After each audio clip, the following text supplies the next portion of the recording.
Hey everybody, welcome back to Bad Game Hall of Fame. I'm Charkie, and with me here tonight is Sid.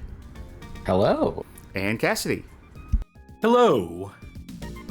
And welcome back to the final episode of Contra Rogue Core. God, it's almost over. Alright. Yeah, I had to sneak my way in here for the grand finale here. Been following along. Long-time viewer, first-time guest on this program. Good to have you on. We'll give you a test drive, see how you do on the commentary team. Oh, this has been... Oh, my brain... Okay. Every stream, I have to grind, right? I have had to grind between every single stream to make this game be playable for us, to actually be able to progress because of how much work they want you to do to just get through it. I've run out of ideas on grinding. Like, I barely did any grinding between the last stream and this one because I don't know what else I can do. Like, I still don't feel like powerful enough in terms of like what the game gives me, but it's either like roll gotcha and probably fuck up my build for hours and hours and hours and hours and hours, or just cheat. And I haven't gone for the cheat thing yet. So hopefully You're made of tougher stuff than I am. I'd have just cheated. Personally speaking, I'd have just fucking cheated past a certain points. Well, hopefully we don't have to figure that out in the middle stream. Hopefully this is truly the end. That with what I have, with what I have given myself and made, what I have earned from myself. And what you have given of yourself, yes. What you have.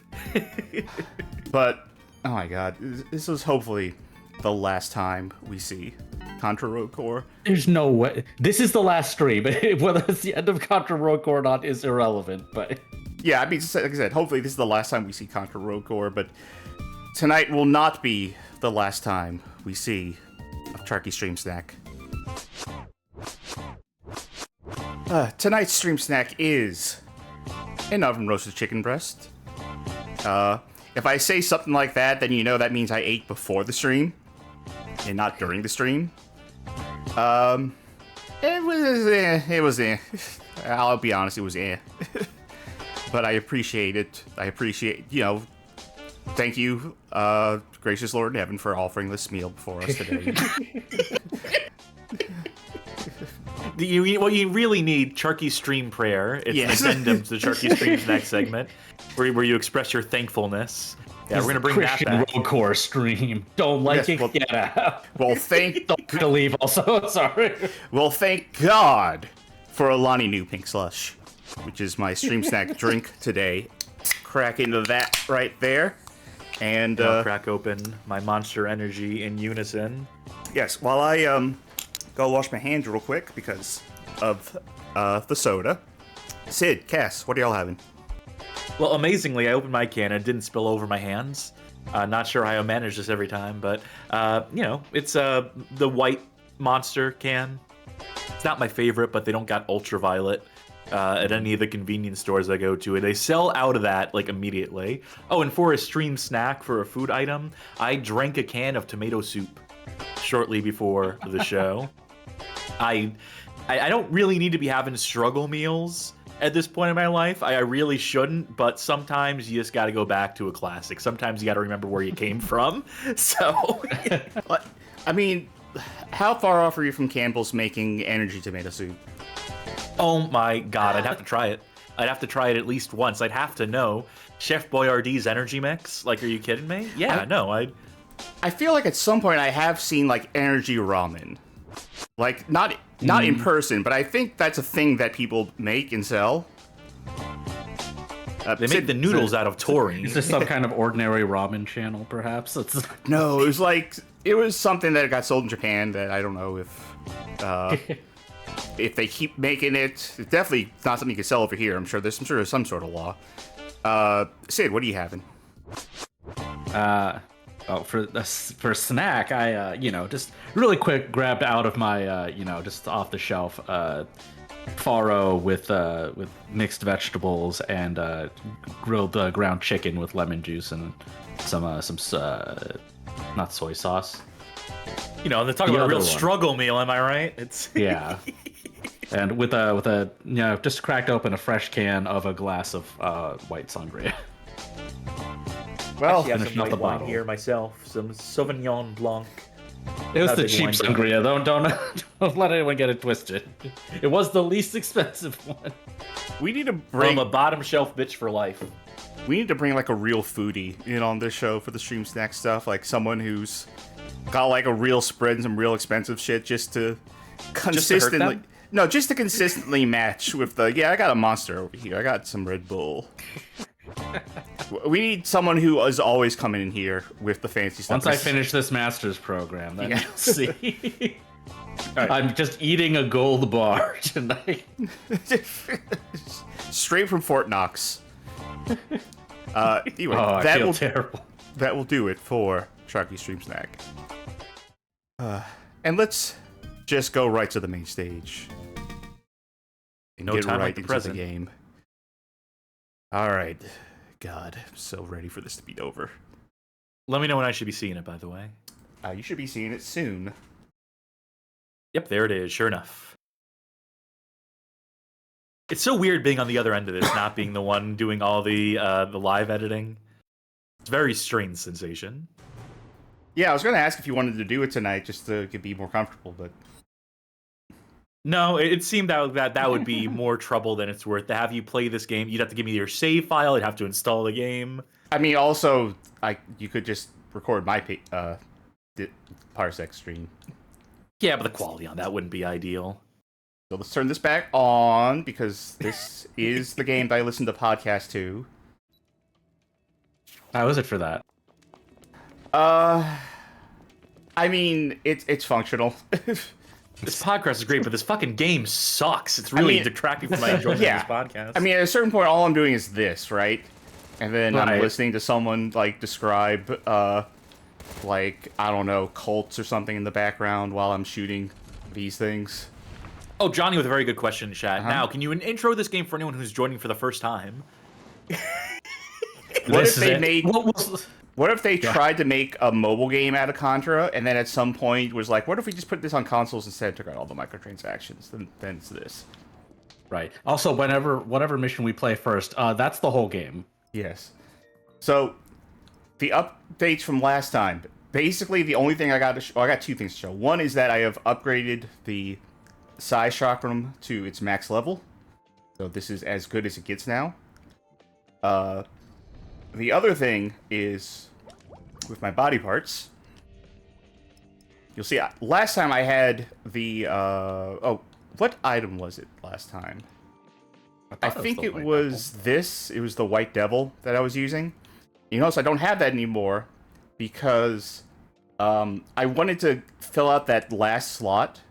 So I used the upgrade thing that, like, could give you a new thing. And it failed, and it took away my shield. So, Who needs it? ruined, done. This one's gone. So, I changed it up for a different one with shield defense. So, I lost skill cooldown, but... Can I just get say- movement speed. Since I've been watching, but I haven't been present to say anything. What a stupid, shitty, convoluted, pointlessly cruel system that has no place in a Contra game, first of all, and second of all, has no right to be, like, to punish you for daring to try and upgrade shit. So, yeah, What a completely worthless add to this game. So here's the thing. The only grinding I could do at this point is spend 6,000 plus gold Whoa, that's a normal price. What the hell? to, like, roll dice on this one over and over again. Most of the time, nothing will happen. Sometimes something will go up. Sometimes something will go down. And when it does go up or down, in this case, it's by, like, a factor of 1. Do that over and over and over and over again until I have a good build. That's the only thing I do. And, of course, since it's, like, 6,000, I will run out of money and have to go do missions to earn more money to get this. Fuck, did they think they were developing an MMORPG? Like, what is this shit? Like, a particularly, like, badly balanced one, too. Like, even if this was, like, an MMO, this would be, like, awful balance. Like, awful stats. Like, I've learned to only focus in now on, like, 2 stats at a time. because like interval between dodges minus 0.03 seconds. Reduce damage against ninja, a single enemy. Like, most of this is useless. Well, you know, I think they not most of innovated it, in all this of it. space, you know, because like people are always like, is this free to play? Is this pay to win? Or whatever. And I think they innovated by buy to lose. Yeah, that's a way to describe it. Also, just compare this to, if you're seeing this around the time it comes out, check out our Twitch VODs for Casual Monday, where I play Hardcore Uprising. And if you're seeing this late, join our Patreon, where you can watch the VOD of that. But comparing the previous game that... Ooh, good angle.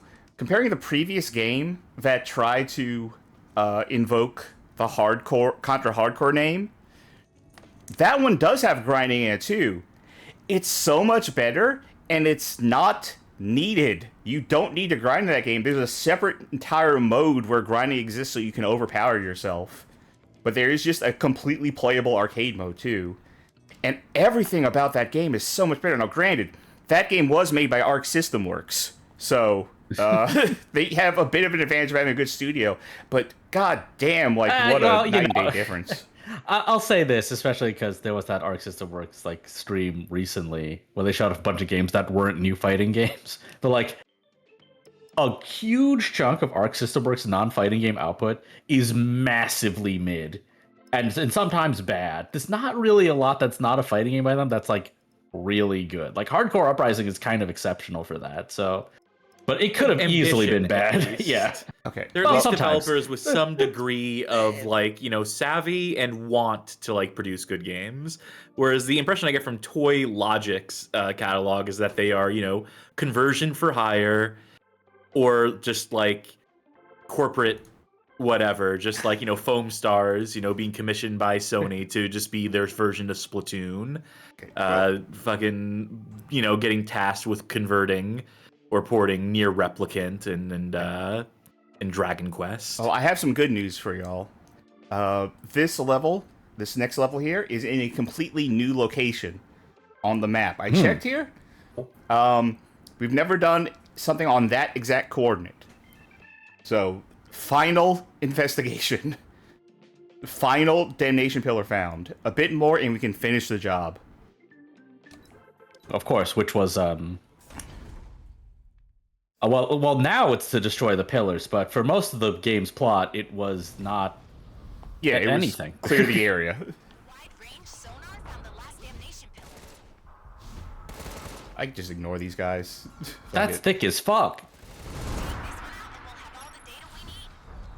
Wait, now there's been an angle of this of commentary that, you know, you two have done a great job making spinning gold from dog shit here, as I have told you. Yeah. But there's one thing that I think has been sort of getting the shaft, hasn't been addressed in the capacity that me as the narrative nerd would like addressed, is the fact that this game's writing was penned by one Evan Dorkin. I know I made you say his name And in the first episode, but like you don't I said, really know much about him. I don't know much about him. Like, I know that he worked on, what was it? He did Milk and Cheese, right? And like, Milk and Cheese and Eltingville. Yeah, I don't even know what that one is, so...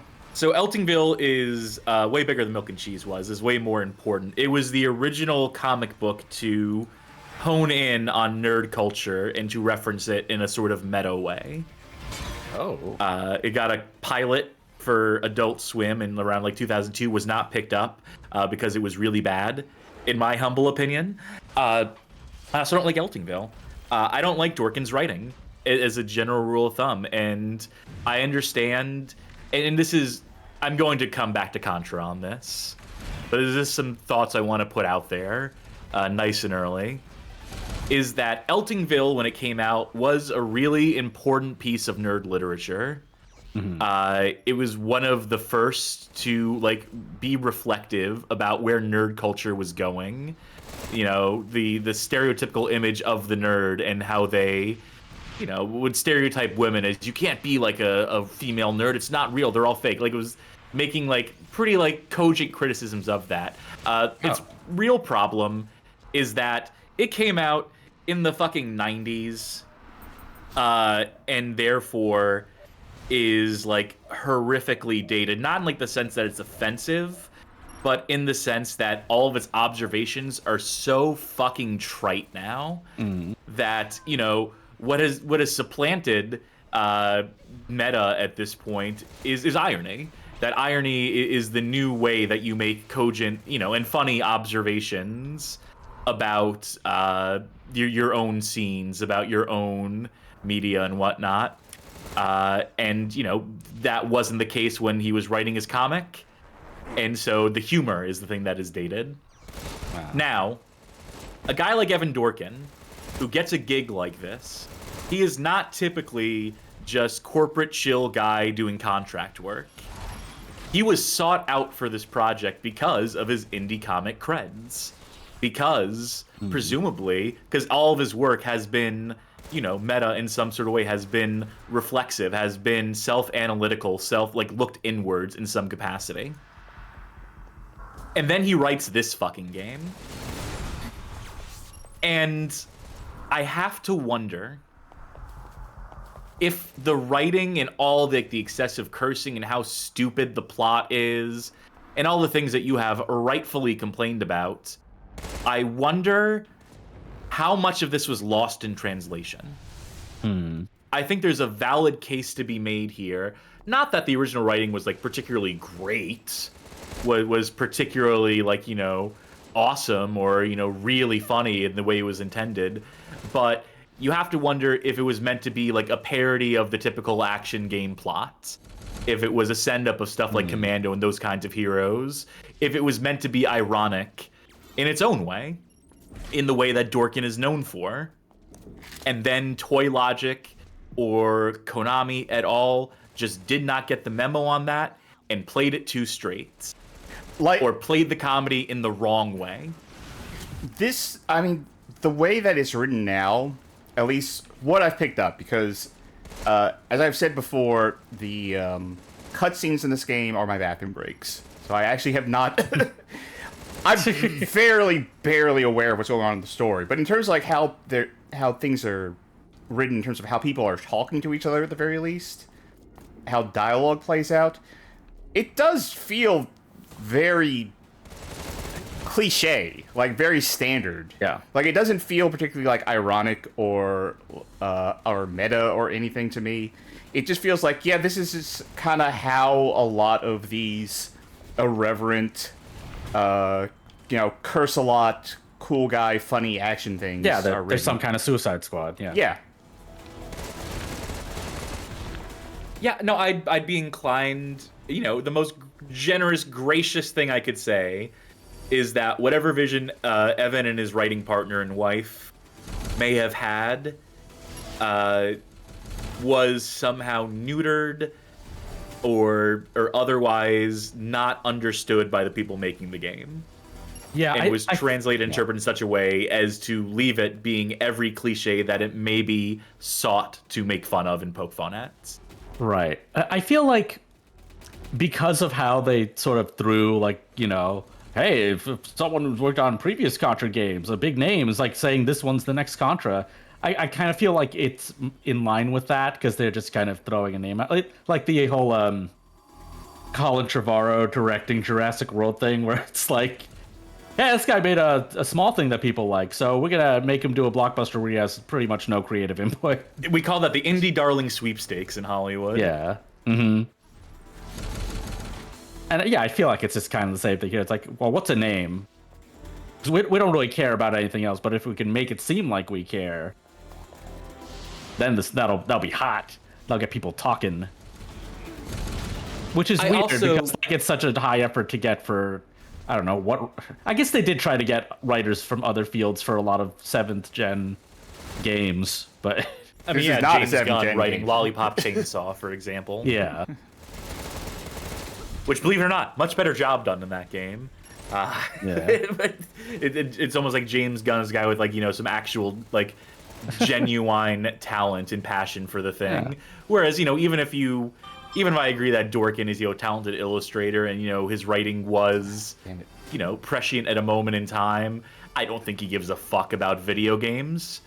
even if he's writing characters that are ostensibly video game nerds, I don't think he has a personal stake in this shit. I don't think he loved Contra deeply, and that's what motivated him to take the project more so than any sort of paycheck. And I would also, say that Contra as a series never been really plot forward. The plot in Contra has never really mattered much, has it? I mean, they've had it. They've had plots. Yeah, that's true. I mean, Grisor had cutscenes that they took out for Contra, so but there's something. But yeah, that much. Particularly long, like expository cutscenes. Like, not so much. Yeah. Like, I don't remember if I still haven't played Neo yet, but I think I remember Neo having something. Yeah, it has story cutscenes. Yeah. But like most of them, it's like a boss intro though, not like, and there's some story to it, but it's not like it wouldn't be. You wouldn't think like when you're at an arcade, like, come on, get it over with. Like it's that long. Yeah, I mean, to be clear though, like this is very much the most like plot that any Contra game has tried to do. Yeah, well, the other side of that whole like 7th gen comparison, actually, honestly, although I do want to say honestly, if I had to think of a Contra game that had like the most, front-facing plot in it before this, it would have been Hardcore, like the original Contra Hardcore, because that had cutscenes in levels, between levels. You had to choose branching story, branching storylines, all that. Still though, yeah, this does go like overboard with it. Yeah. Which maybe also, if it was well like, written, wouldn't have been an issue. The outcomes are like, you fought like joke Simon Belmont and they got sent back in time to the prehistoric era and shit. Like that's the story outcomes we're talking about there. But that's still like a degree of irreverency that this game wants to do, but just seems more cringy. So yeah, like we mentioned, like James Gunn, like. Before he did these movies about, I mean, I'm sure this element was in some of the older stuff. Before he did these movies about outcasts who just need to find family again, he worked for Troma, and that's why he had all those edgy jokes that he got canceled for a little while over. Troma did really violent, like aggressive, comedic, but obviously very like attention-grabbing kinds of things. That's why he wrote for Lollipop Chainsaw. Why did Evan Dorkin write this? Why did they get so? That had to have been someone affordable. They could have gotten who'd written some horror schlock. I guess that's the question. I guess that's what I'm coming back to. I think that's what I'm coming back to is because, like, Contra is never a series that's been known for its story. Mm-hmm. It was the original point I'm trying to make. And then, this is a new Contra for a modern era. We've changed the gameplay fundamentally to make a twin-stick shooter, which, as a core concept I can see. I can understand the want to pivot, the thought that this might be more successful, whatever. But the idea to pack it full of plot, and it would have to be the only way you could do this would be to make it ironic or self, wink nod, right? I think it was wise to get a guy like Dorkin on. I think the only way you could play a Contra, introducing a story fucking 20 games into the series, or making like a central part of the gameplay, would be to make it like a piss take. Because, when people think of Contra, they think generic action. They think of the fact that the NES, character art, the key art for the two main dudes is based off of fucking Stallone in Predator. And I don't remember who the other guy is based off of, but, like this ripped from action movies. So you get a guy who is maybe like deep into the nerd culture, who has commented on things like this before, the disparity between, popular cinema and nerd cinema. And you have him write something that is like a nerd's take on that sort of generic action. Did I say Stallone in Predator? I meant Schwarzenegger in Predator. Sorry, I still have things mixed up from the Stallone and Schwarzenegger polls we did, clearly. The point I'm trying to make before I get sidetracked again by chat is that it seems like Dorkin's writing would be the right call to make, and that you would hope that, a guy who has some amount of talent, who isn't a complete fucking hack, even if I don't like his stuff, would know what he's doing, and it's just a matter of the translation. Like, Sure. I really do think it came down to either someone misinterpreting, not getting the memo that's supposed to be piss take, or just not understanding the humor, and then playing the dialogue in such a way where it's and design the characters in such a way too is the thing. I would be interested. Because I think the game is then, trying to be funny. It's just like, not funny. Yeah. I'd be interested to see then, like during the credits, if there's a bespoke credit for like written dialogue. And whatnot. I don't know. I feel like there's like some angle to this that like I'm trying to articulate and not, but I think ultimately the point I'm trying to make is just that something got the game of telephone that got played with the script here. Excellent. Ominous thunder outside, by the way. But yeah, I guess that disconnect for me is just like a person who like writes about like nerd culture and then doing a send up of Contra that I guess maybe if the original was fourth wall, like whatever his thing was fourth wall breaking and that was removed, then I guess I could see that. That's maybe the leap I'm not sure I can take on this, is that since this doesn't feel Is this a send up of like Contra, a commentary? Though? Yeah, that's the thing. It's just an action story, kind of right, like irreverent action story. Like that's the element that would have to be like that. That's a lot to lose in a translation. Not that it couldn't happen, but that's what it is. That's what has me on the fence. It's the fact that the story is played straight. That's what right. I think that's what I ultimately needed to land on. Yeah, because I was about to say that like once you get past like the characterization, it's a pretty straightforward story about like the worlds are merging together in this weird way that's creating this Hell City. And like there's a conspiracy the antagonist about guy is just completely generic. All the motivations are pretty trite. Yeah, his motivation is like he wants to have a constant enemy for humanity to keep them together.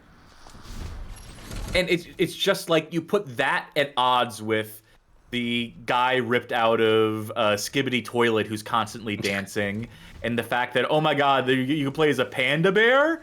Isn't that wacky? And it's just so incongruent. And that kind of humor, the humor that does make it into the game, is not the kind of humor that Dorkin excelled at. Dorkin was not, for whatever you say about him, was not an LOL so random type of comedy writer. I love when the bomb animation just does not work correctly. She just stands there for a little bit and then she kicks her leg down and everything explodes. Mm-hmm. Yeah, I guess I think maybe the one thing's distorted. Yeah, I mean, one, I'm not very familiar with Dorkin's work, but also just like I remember Rage 2 having a lot of like humor like this, and there's no translation issue. It's just not funny, but it's this kind of tone exactly, where it's like a bunch of lol random crap, but it's not really. I mean, that was not played straight so much, but I do know it's not funny. Acidonia asks, was the panda in it because of China Contras? Or because like Contra's success? Because in China, Contra's really big over there, so much it had its own mobile-only game. I didn't know that. I wouldn't be surprised if it was just because funny, right? Just because, big panda guy, funny. I think it was in there so that there'd be something cute for the team leader to be like, they're the best, they're my favorite. Or, something they can merchandise down the line. The fact that it's a panda, maybe it's a nod to the Chinese market. I don't think this game came out in the Chinese market. If it did, it certainly wasn't marketed especially to that market. This is clearly a game intended for the Western audience. I feel like more so than any other region. I feel like the fact that we have Gentleman, whose whole gimmick is that he's an ugly alien, but he's posh and polite and all this stuff, is like, that just makes it seem like the pandas, there's like, big panda who's like really violent and a killer, like that's funny, right? Alien who's a gentleman, that's funny, right? It's just like one character so you can describe in a single sentence with no nuance and, distinctive silhouettes. Yeah. Well, also, we're saying like this has a lot of story. I mean, for Contra it does, but for a game that you play this long, it also doesn't. Like barely anything's happened, and most of it's been flashbacks. Like in the plot of the game you're actually playing, very little has happened. I will also say, if you were to play this game and not poke around that much, if you were to just be like, I'm going to sit down and play this game through, there would be no story. All the story is here. You have to go to it, and you have to know, like, okay, I beat the mission final battle, so now I can go to this menu and see the story. Yeah. Seems wild that you paid for Evan Dorkin, and he obviously, you know, ripped you off in some capacity, you know, depending on what version of events happened behind the scenes, but ultimately to just completely bury that shit in that way, effectively recognizing, like, no, the story doesn't actually fucking matter here. Why would it? Well, speaking of the final battle, here it is. The final battle. We're less than an hour into the stream. We're at the final battle. Let's go kick Phoenix's ass. We have all the damnations, which I didn't think that they were called damnations. They mentioned the damnation engine. Right. But they didn't say, like, the things in it were called that. Collecting damnations. Yeah. Macedonia, by the way, clarifies that China had an arcade remake of Contra 1, and that became the mobile game that we got here in the West. I guess they don't want you to shoot those guys. I mean, I could have used my homing. That might have gotten him easier. Huh.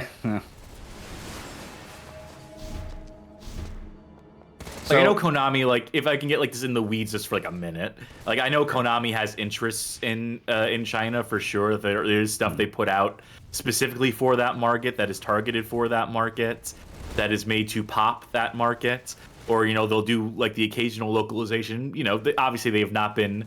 They're only just now getting back into active game development and licensing after so many years just spent in the pachinko mines, as has been well documented and whatnot. But I think ultimately this game in particular is definitely not a case of pandering to the Chinese market, of pandering to that specific demo.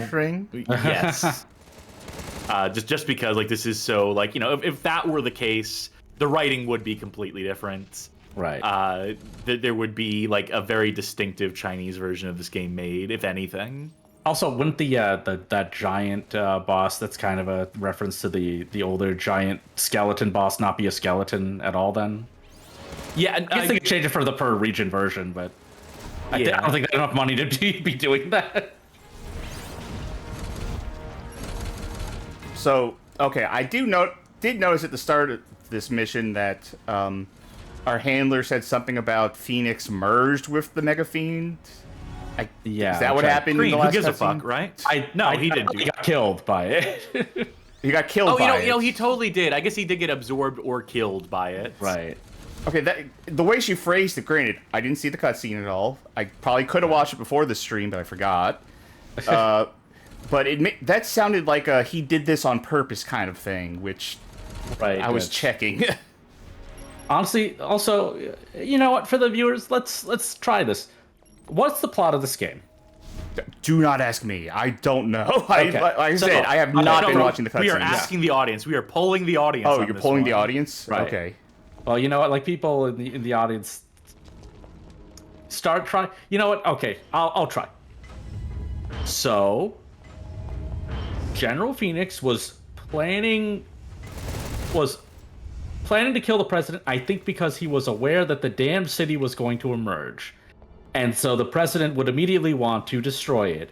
So he kills the president, frames the rogue core, and oh wow, hold on. Hello. Yep, that's the Contra boss. Sin and punishment. Any witticisms, Lily? Okay, never mind. Okay, a little late, but... Why is my homing not doing good here? Now, there's actually a really simple way to describe the plot. If you want to try to finish explaining it, Sid, and then I'll hit you with a major revelation. That it doesn't matter, yeah, I know. No, I mean, yes, you're not wrong, but... Do you want to... Should I just say it? Yeah, go ahead. It's Stalker. That's what the plot is. Do The we get a damn wish? city is Chernobyl.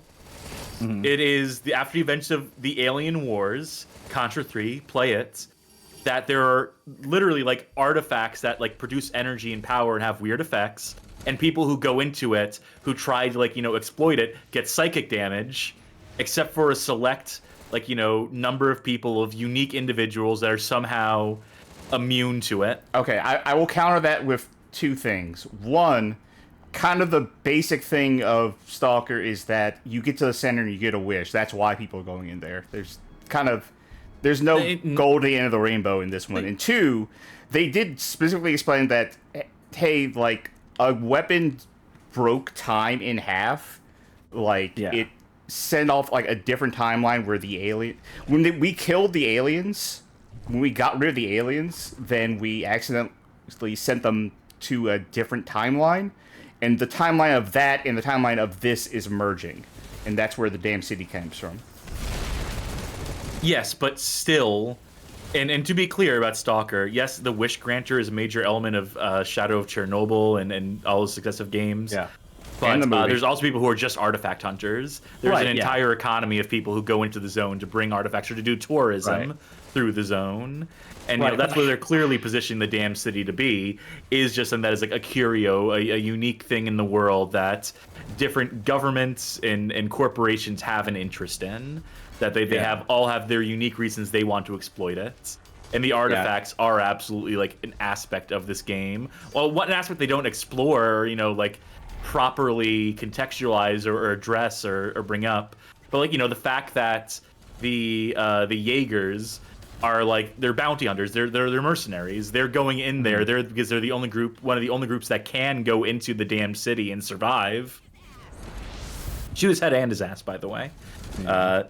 And so like that's what makes them unique, and that's why they're uniquely positioned to profit off of this thing, and that's what sets them in place so that they can be, adjacent to the events of the game.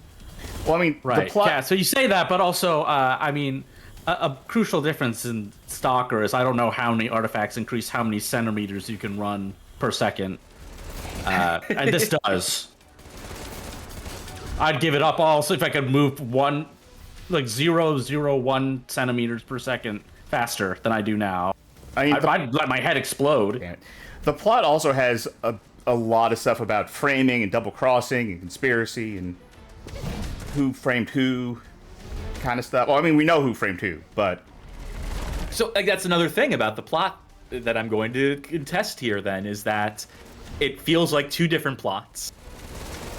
It feels like here's your generic action movie plot, and then here's the thing that, may or may not directly be homage to Roadside Picnic, Stalker at all. Because remember, Stalker is nothing if not like, an homage or, a version of the novel Roadside Picnic, the film Stalker, so on and so forth.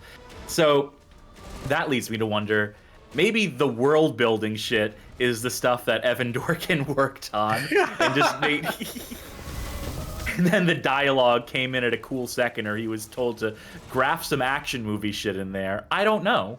All I can tell you is that this whole thing is fucking uneven, is that it sucks. It doesn't tell its story particularly well, that none of these elements coalesce into anything, that nothing is followed through on. Right. Oh, yeah, the other element is that Phoenix kidnapped those scientists to force them to develop a sort of like vaccine, or at least a temporary like resistance to the damn city destroying people's minds. The side blocker from Stalker. Yeah, which the Rogue Corps wants to... I win. Okay. Oh, he's not going to run away this time. All right. I also wanted to say, by the way, every camera angle in that fight was bad. Oh, yeah. Absolutely. Good work. Dino Gemma Explode? Thank you. Wake up again? Nothing? Okay.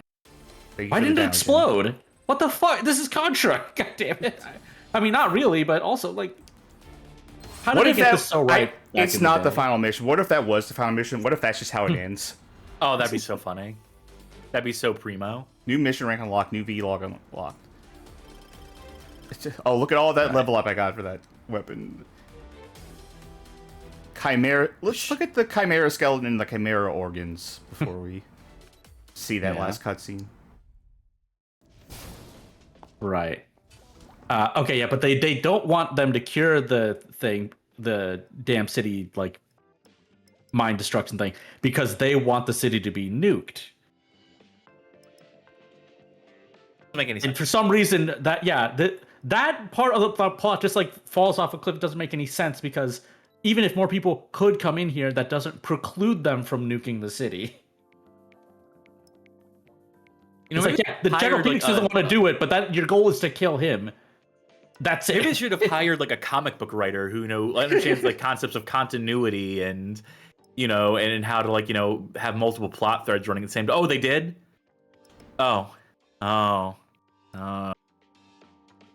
Johnny, no, they wanted the city to be nuked, and that's what the president would have done. But after he's assassinated, they were insistent that Phoenix not cure it, and instead nuke the city. Well, are you all ready for the game to speak for itself? To see... But wait! Alright, y'all enjoy this cutscene while I step away for a sec.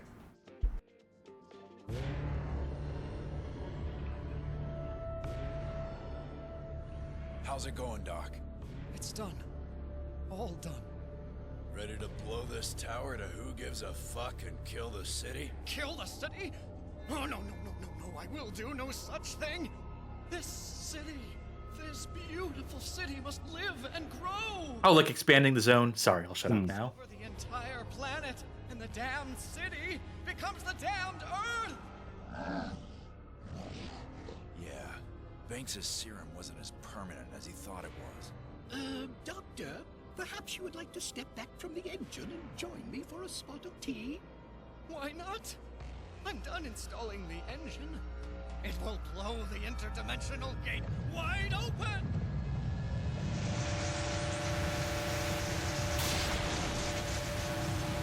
Now, I would just shoot the guy. If I were one of the Jaegers, I would just shoot the scientist guy at this point. Holy shit. What? Doesn't look that weird compared to everything else you've seen.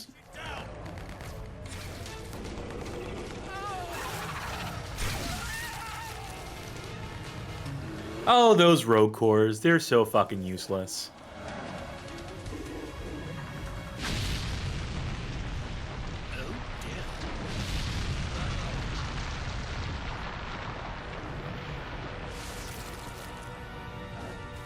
Thank you, friend. You've gotten chocolate on my armor.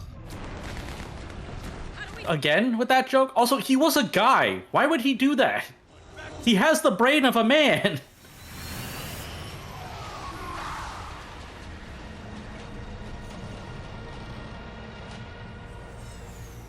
The city's spreading in every direction. It just hit the DMZ. I just hope it hits Swan Labs. Rogues, this is it. We have to shut down that gate before the damn city takes over the entire planet.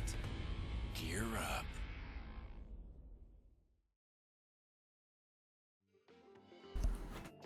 Well, oopsies, I guess. It's a big oof on the part of the rogue core. Right, we need to find another scientist who this time won't go mad. Johnny has speculated in the past, and is speculating again, by the way. Their theory that the cutscenes don't play after missions is because they couldn't figure out how to manage watching cutscenes during the online co-op, like which players see the cutscenes, how skipping works. I don't necessarily think that's the reason. Because co-op is such a cool, like, 5th or 6th on their list of priorities when it came to developing this game. It is such a fucking afterthought. I don't know, because there are missions in this game that specifically say, hey, to unlock this mission, you need to have cleared this mission from, like, 2 ranks ago in single player. So they made an assumption that you would have gotten that far in co-op and not have done it in single player. That's true. Okay. Infected. I think they Mission just rank 7. forgot what they were doing. We should complete missions for better equipment. Fuck you. Now?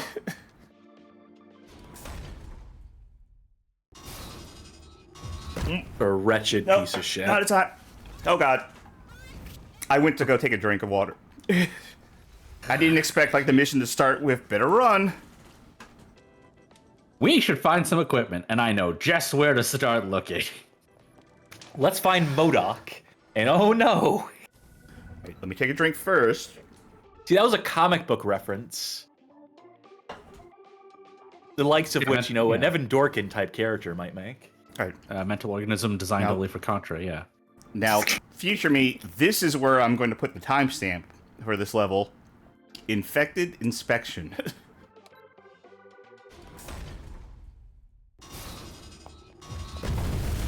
They do not give you enough time or warning of what that warning is meant to indicate at the top of the level.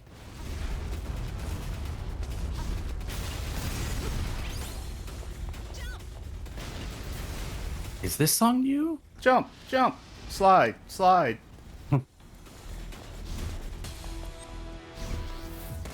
Well, never mind.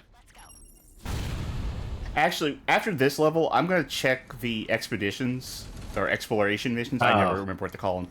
To see if I have unlocked like a new one. Slime in chat says nothing more depressing than seeing that camera head guy and going, this game wishes it had skibbity toilet sway. Well, Michael Bay's not making a Contra Rogue Core movie now, is he? Not yet. Hollywood. Hear our prayers. Right. Adi Shankar. Hear our cries. After watching your behavior around the Devil May Cry anime. We think you'd be perfect to take over this legacy franchise. He's the one who's going to make it popular. After seeing how you refuse to take the L on calling Apogee Software Apache Software and said Apache sounds cooler, I knew you'd be perfect for the Contra Rogue Core movie. Please embarrass Indian people more. I need this so bad. Is there a life? No. All right. Carmen in chat says it's not anime. Don't get pedantic with us. Let's not get into a semantics argument on the show. Yeah. Little Missy. Thank you very much. Well, you wouldn't want to confuse it with the previous Madhouse Devil May Cry anime, which was bad also. Look, I'm just holding out for the Duke Nukem anime. It's gonna be great. Okay, so Sid, I know you saw this story. I didn't read it. I just saw the headline of it. I didn't have time to read it before the show. But speaking of anime, there's some anime that's coming out. I think it's based on a visual novel, specifically an adult visual novel. And the anime is going to be audio only. Apparently, on One Network. On One Network, okay. It'll air audio only. Which because it's erotic, you see. Yeah. So therefore, they're gonna just. Which makes me. I'm curious about if it's audio only, at least for the One Network. Is it just going to be a black screen? Are they going to show a nice boat?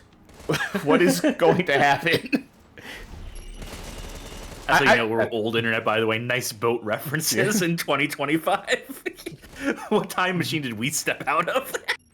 I was just thinking about that. I was just thinking that is particularly funny. That it was like, you know what, folks, have you heard of radio? You remember audio drama CDs? Well, our TV station is going to remind you. They already make those for everything, like not just shows to have audio drama CDs already. Just remembering the case of Interspecies Reviewers, which is same literally studio, actually. Yep, just an anime about like going to brothels and hiring prostitutes and then rating the sex. That is the premise of the show.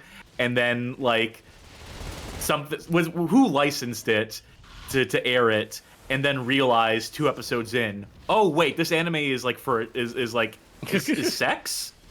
Well, we gotta cancel this immediately before any damage is done to our reputation. Acidonia says audio dramas are super common. I know, but like they had this TV show, and then they're like, you know what, folks, you know audio dramas, right?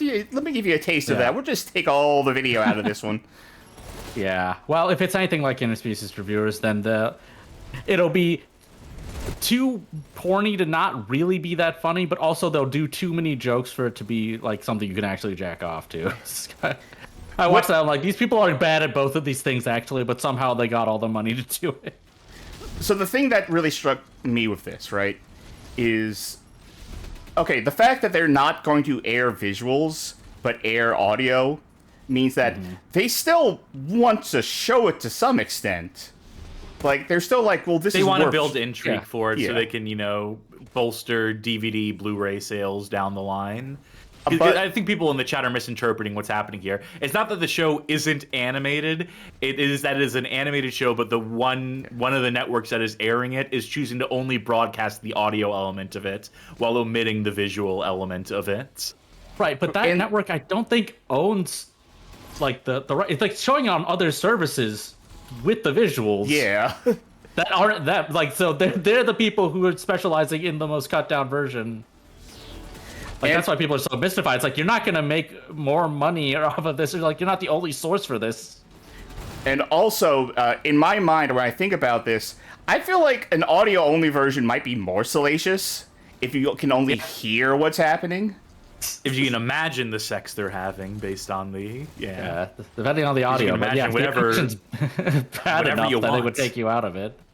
That's what like there's gonna be a totally wholesome scene where they're like in the kitchen, like making cakes and stuff, and it's a comedy scene. They get all excited, like, "Whoops! It spilled! Oh no! Splort, splurp! Oh no!" And like the audio-only version is going to be way more adult for no good reason. They're just stirring macaroni, and it's innocuous, but right. But it's the kind of thing where it's like, I mean, that studio, Queen Bee, they do a lot of porn, which is so it's notable that they did that second episode of Uzumaki, I think, or the other one of the not animated episodes of the Uzumaki adaptation. But like that, it's like that amount of animation for porn. It's like I'm just distracted by how this is not animated. I can't focus on the sound or anything else. Oh, okay. Hard pivoting, but just the fact that you said an anime and that the anime started with the letter U. You know the horse thing? Uma Musume? Yeah. Musume? Man, that's blew the fuck up. Like, again, a second time. That was already super popular, but now it's really blowing the fuck up. To the point where I'm just getting YouTube recommendations for it, even though I don't watch any of that stuff. Or play the gacha game. Or play the gacha game. What am I supposed to destroy? Oh, wait, I see it. I see it now. Yeah. But where is it? I'm looking for the blade. Oh, is it really far away? I hope so. Oh, that gives me more time to... Huh. Oh, there you go. Yeah. I need to destroy something, obviously. Solve my maze. Oh, that gives me time to prattle. Anyway, so I've been getting a lot of recommendations on that shit. Again, no interest in playing it, mostly because of the anti-cheat they have on there. It seems real invasive, and I don't want to bother with that shit. And also, I don't want to get into a gacha. But I've been recommended, like, clips of the anime, which apparently there are parts in that anime that are straight up references to real life incidents in real horse races with these horses. Yes. Yes. Which I was more interested in the clips of the horses when they showed like the comparison. Like, it's one thing, like whatever, like anime girl peeks over like the side of one of those of the gate to look at a horse and yell, like whatever. But seeing a real horse at the gate just jump over and look over the side and all of a sudden be like, "Hey, you motherfucker," at the other horse next to him for no good reason. Like, that's way more funny. Real horses are funny, as it turns out. If enemies you know what I'm hoping as a knock-on effect of Uma Musume taking blowing up is that there's just a renewed interest in betting the ponies. Okay, so there's a whole new generation of degenerate gamblers. All right, so here's the thing. Go to the track. Happening right now. There are like, so some of the horses in there have passed on. Some of them are still alive. Some, I think, any that are still alive are retired. I think. There's one horse I know that is like a perennial loser that has always been like, there's like people in Japan who like will buy it gifts and will bet their money on it, even knowing it's a shitty racehorse because it's such an endearing horse or whatever. Yeah, how do we So Z Reserve says Uma Musume isn't about gambling. Well, it's a gacha game, so everybody has a gambling element built into it. what was I going to say? I was going to say that, you know, the horses that are still, you know, around, like, the owners have said, like, hey, if you want to donate to, like, you know, feed for our horses and stuff, we have this thing. And apparently that's been getting flooded. So, I mean, that's good that people are supporting animals, but it's definitely supporting the animals because they love the anime girls of the horses. Yeah. But apparently those, I don't know what you would call, like, the stables, I guess? The owners of the horse and the ranches or whatever they have had to, like, put messages online saying, hey, here's how to be properly respectful and, like, appropriate when you come visit our horses. Don't be weird. Because apparently people are now going to see the real horses of their favorite anime girl horses and being real weird about it. Yeah, the horse spurred my my marriage proposal. It was a real, like, you know, depressing moment for me. It's just, I just find it strange that, like, this has led to people simping for real horses. So we need to make an anime girl of the Bad Game Hall of Fame. I mean, Batty. we're close. Like, Neptunia, whatever, is almost there. Like, if we can get, like, you know, the anime girl version of Big Rig's Over the Road Racing. Ah, she has like Working a on trucker it. hat. Oh man, she goes backwards really fast. Like ass first though. She could use her ass to go really fast backwards. I mean, the main Sold. character would obviously be Batty the Hedgehog. You know, I'm reminded of, this isn't the first anime, and it's certainly not the last to personify real world animals and or objects. Mm-hmm. I remember a little anime by the name of Upote that is guns come to life as anime girls. I know the like boat literally one. straight up like the FAMAS, the Enfield, and they just go to school together and do combat trials. Girls Where they Frontline shoot the do guns that they are personified after. And I wonder if Girls that Frontline, led they're to all an guns? uptick in people trying to marry their guns. I can't believe it's not American. A friend of Slime mine. Generator says that the virtual lab girl almost gets. No, I would never take That's Megatons. I would never take Megumi away from Meguton. Meguton has sole ownership over virtual lab girl Risa or Megumi Tan, however you want to refer to that character. A friend of mine actually ended up downloading the horse game. I'm never going to remember what it's actually called, honestly. But a friend of mine downloaded it because he was like, he heard it was Monster Rancher-like. Which is the first time I've heard anyone describe that game in a way that I understand what the gameplay is actually like.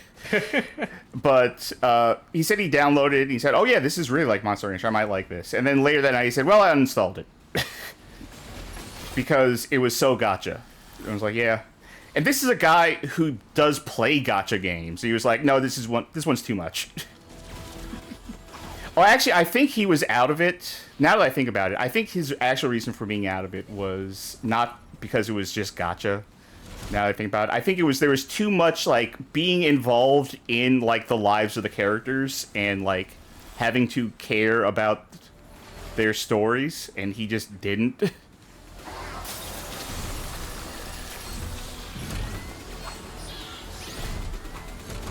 I don't know. I've tried to stay away from gachas in more recent memory.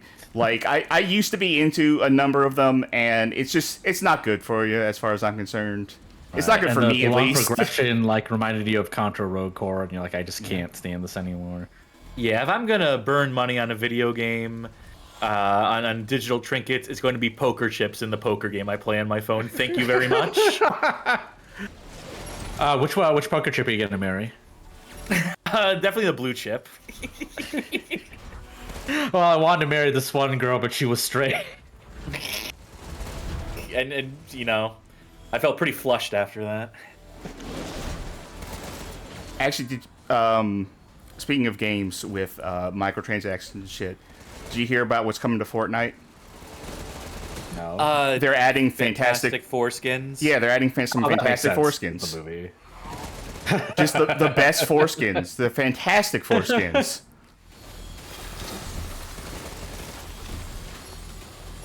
See, I want to imagine someone at Epic, like, you know, they've done all this to get this promotion in, and then they wrote up the copy, like, finally, we have fantastic foreskins, and they were like, oh no, we made a mistake.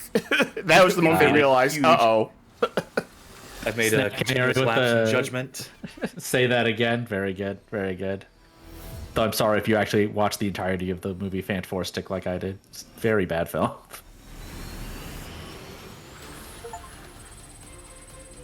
Oh, congratulations on your S rank. Wait, why did I get an achievement for an S rank on that mission? I don't think I've gotten an S rank achievement for any other mission in the game. The other missions are stupid. This one's the only one that matters. Yeah. Did I... And my S rank bonus was Bomber T2, which I don't think is very good. I think they just pressed the randomize button for the S rank reward. Beauty's in the eye of the beholder. It's like a much better video game, but it's like the preset Chalice dungeons in Bloodborne, where you look at how they're laid out. It's like, this is still randomized, though. Like, a person didn't design this. They just hit random and like, this is what the ones you have to do. I mean, do we think people designed this video game past a certain point? No. I think Charkie said he'd be right back for a second, Yes, by the way. Oh, I'm back. They are. I realized after last episode, I need to take better care when I'm hosting to mute my microphone if I'm taking a drink. Oh, what do I care? At least the bottles of water, because those make all the crinkly noises. I mean, Anyway. I drink directly into the microphone as a bit sometimes, so I'm not gonna knock you for that. Also, Fiends remember Mash. the... Oh, didn't they have that in the UK, Johnny? all right. Also, remember how they said, like, the area is... The damn city is expanding right now? All of our missions are still in the same areas we've been already. Okay, what's this mission? Fiends Mash. Look, you're 7 ranks in, 30 missions in. It'd be crazy to design new assets now. Like, you know what? If I was thinking about making this game, you know what I would do for this last set of missions after they said Damned is expanding? Just pull the map back a little bit on this last set, right? It doesn't even have to be new areas, just visually, like, pull that map back so it looks like it's expanding. That would take Also, effort, just, like, at least do, like, a little Damned reskin. At least make the sky red, something.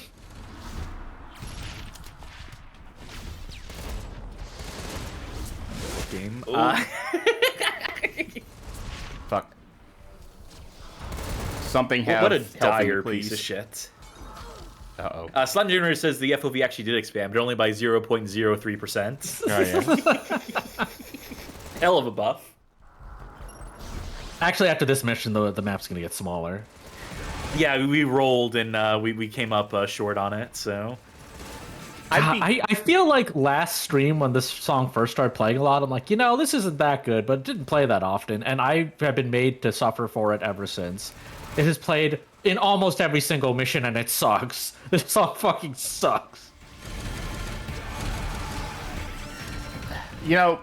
Thinking about the buffs and stuff, I'm curious to see like a list of some of like the most insultingly tiny buffs in like loot games, like at least ones that aren't trying to do it as a joke. Yeah, like this might be Marvel in Ultimate there. Alliance 3 has that. Like this game might be in the running for that with its like 1 centimeter movement speed stuff, and like dodge speed minus 0.03 seconds. But I know there's some games that just have like stat boosts that are like just insulting at a certain point. I'm stuck. Yeah. Oh, cool. Oh god, it's gonna. Okay, Yeah. I remember that was a complaint about it once again, even though I haven't played it, and I probably wouldn't like it. Much better video game, Mass Effect 3. Is that how much they like just sheared away all the RPG stuff so much that like there are some major powers that affect your playstyle, and then there's an upgrade tree that's just like is just there because like, oh, this series used to be an RPG with like inventory management and shit. I don't know, 5% more survival damage. Now, there's a franchise that has also seen better days. Do we have to cover Mass Effect 3 and/or Andromeda on the show at some point? Like, if any of them, if either of them, I would think Andromeda. Yeah. But even then, Like, I don't know, because I think Andromeda is, like, worse on release, so you would have to have, like, an old version. And even then, I think it's... I don't know how bad the game is standalone, rather than bad within the context of everything else.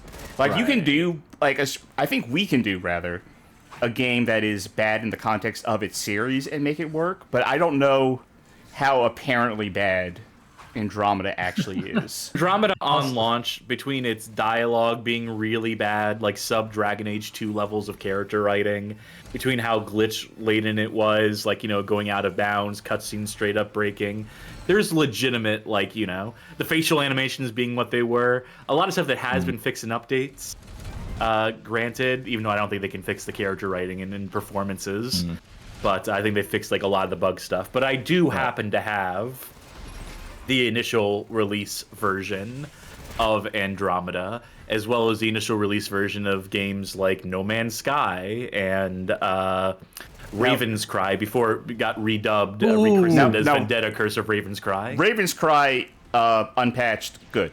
I still contend that the original launch version of No Man's Sky is the best version of that game. I legitimately liked that version of that game. It had a clarity of purpose that the new version of the game definitely lacks. I'll grant you that. Instead they finished Star Citizen for some reason. Even with my contention that it is the better version of the game, I think it would also not make it for a good stream because it's No Man's Sky. Yeah, I wouldn't broadcast that. I wouldn't think we would play that for the show. Raven's Cry, though, absolutely, we got to do that eventually. Yeah. Absolutely. I also have the original release version of Postal 3 before they changed all the music cues and tried to fix stuff in that game, so that's another good one to have. I like collecting 1.0 releases of games when I can. All right, this is Dark Souls 1.0, so people see how fucking bad it was on launch. I'm sure it's preserved somewhere. Oh yeah, there's a videos. way to grab that. There are videos out there showing off like 1.0 of all the Souls games, which 1.0 of any of those like From games is weird because it's like there's different lore in those versions. But yeah, Dark Souls 1.0 like I think is maybe the worst 1.0 of all of those. It's like really really bad.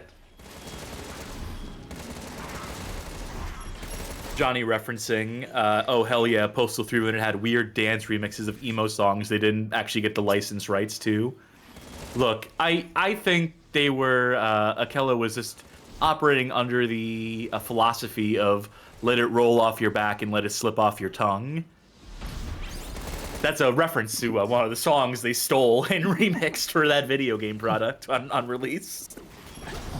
There's this thing that, definitely happened in like the NFT space, where I wouldn't even say it's the do it now and seek forgiveness later kind of thing. It's more do it and just say like you can't do anything about it. So there's an example from I'm pulling this example straight from Dan Olsen's video on NFTs. I think that was Line Goes Up. Where there was a Inuyasha coin that used, like, the name of Inuyasha, used drawings of Inuyasha, like, drawings done by, like, someone else for the project, but it was still Inuyasha. And they're asking, in an interview, the guy launching the coin was being asked, like, hey, what about copyright? And first of all, he didn't understand what copyright was. Like, his answer was incorrect. But he was also saying, like, well, like, the thing is that if you do it on the blockchain, that's immutable. That exists. So it's already done. So it's not like they can do anything about it. Also, I could permanently go to jail for this. Also, no, he also said, like, I'm not the one in charge of it. It's everyone. It's like a group thing. So you can't sue, like, a group that did things. It just happened. Like, no one's at fault. It's just a thing that happened. And it's already done, so... Your Honor, if you will, the murder... Look, it already happened. It's immutable. It's on the blockchain, that life I took. So you really can't prosecute anyone. You know, it was a group effort. So, I mean, good luck trying to prosecute more than one person at a time for the same crime. I've been almost asked if this is true, but there's definitely been at least 100 horror stories of people's souls being trapped in the blockchain. I'm sure someone has tried to do, like, blockchain heaven or something like that, saying, like, if you get on this blockchain, this will be eternal paradise for you someday. We'll work on it. The DAO will vote on getting your soul in here. The Dante chain. Look, I think Jesus would have been a crypto bro, and there's nothing you can tell me that would convince me otherwise. Or I've been getting, like, way into lately, reading about really, really, really bad philosophy. And I'm gonna this cycles into NFT stuff because it's tech bro stuff, because I've been getting into reading about rationalism, not in the sense of I've been getting into rationalism, just in the sense of these are some of the dumbest people on the planet, I think. For people who, like, think their philosophy is the most logical and smartest thing in the world, these are some of the dumbest people on the planet. Like, I cannot talk about this while playing this game because it is too, like, my brain is going to go into many different places. Right. But yeah, I mean, I did see a video about. Go ahead. Okay. No, you go on. Okay, yeah. Well, it was a video about a bunch of, like, people, like, quote unquote history people, like medievalists on YouTube. And the problem with a lot of their videos, like, back when no one really, if you didn't know anything about medieval society, you might, like, think this would be true. But, like, they're also very conservative. And so they say stuff that just isn't true about history because they try to rationalize the outcome of what certain beliefs they do know about would lead to. But that's not what actually happened. But it supports their conservative worldview, so they're like, why don't you take a look at history? And they say shit that's just not true. You know, the people who want historical accuracy in all their medieval games and shit. Oh, of course, yeah. The only one of those, the one I think is funniest is that guy, what's his name, like Shadiversary or whatever. Like, he's already completely lost, like, all his credibility. But, like, one, because his name has the word diversity in it. I know it's supposed to be like Shad or whatever, like university, but it has the word diversity in it. And two, I'm happy that the way I clocked that he was really stupid about history is he did an entire video on why nunchucks are dumb weapons and a stick is way better. But a nunchuck is two sticks. It's like, well, you can hit yourself, and it's like, yeah, that's the point. It's not, you don't go to war with a fucking pair of nunchucks. It's for discipline, so you don't hit yourself. All he was really trying to litigate was Donatello versus Michelangelo, and he needed, like, a unique. He needed to take it out of the realm of nerddom so he could, retain his credibility. He had two, so I mean, at that point, that's better than one stick, just objectively. I feel like, again, the rationalism thing, I feel like one of the only things you need to know, there are only two things you need to know, I think, to get across how stupid it is. One is that it is almost, not entirely, but it is very, very heavily tied to tech bros and, like, Silicon Valley culture. So, yeah, inherently bad and stupid. And the other thing is one of the foundational texts of the entire movement, is a Harry Potter fanfiction. Yep. Like, Harry Potter and the Methods of Rationality, I think is what it's called. And that is a foundational text on the entire thing. Yeah, so not Descartes and Leibniz. Not, if only. I don't know if they would understand anything that Descartes wrote about. Also, Magic Meow's bringing up Deadliest Warrior. Y'all have seen Deadliest Warrior, right, in here? The greatest television show ever produced. Mankind's greatest accomplishment. One of my favorite things that happens in every episode of the show is one person who's like an expert on one combatant will mention how powerful some tool that combatant is, and then a person representing the other combatant will always, every episode, say, they're not just gonna stand still. Yes, none of these weapons are based on the person standing completely still and being hit by them. What? We were actually talking about Deadliest Warrior yesterday, I think. Nerd. Yeah. on I'll talk about Deadliest Casual Warrior all Monday. day, every day. Yeah. Happy birthday to the Deadliest Warrior video game yesterday. Yeah, by the way. Yeah, great game. Great. It says, I wish more episodes went the way they go in that game because it'd be way funnier.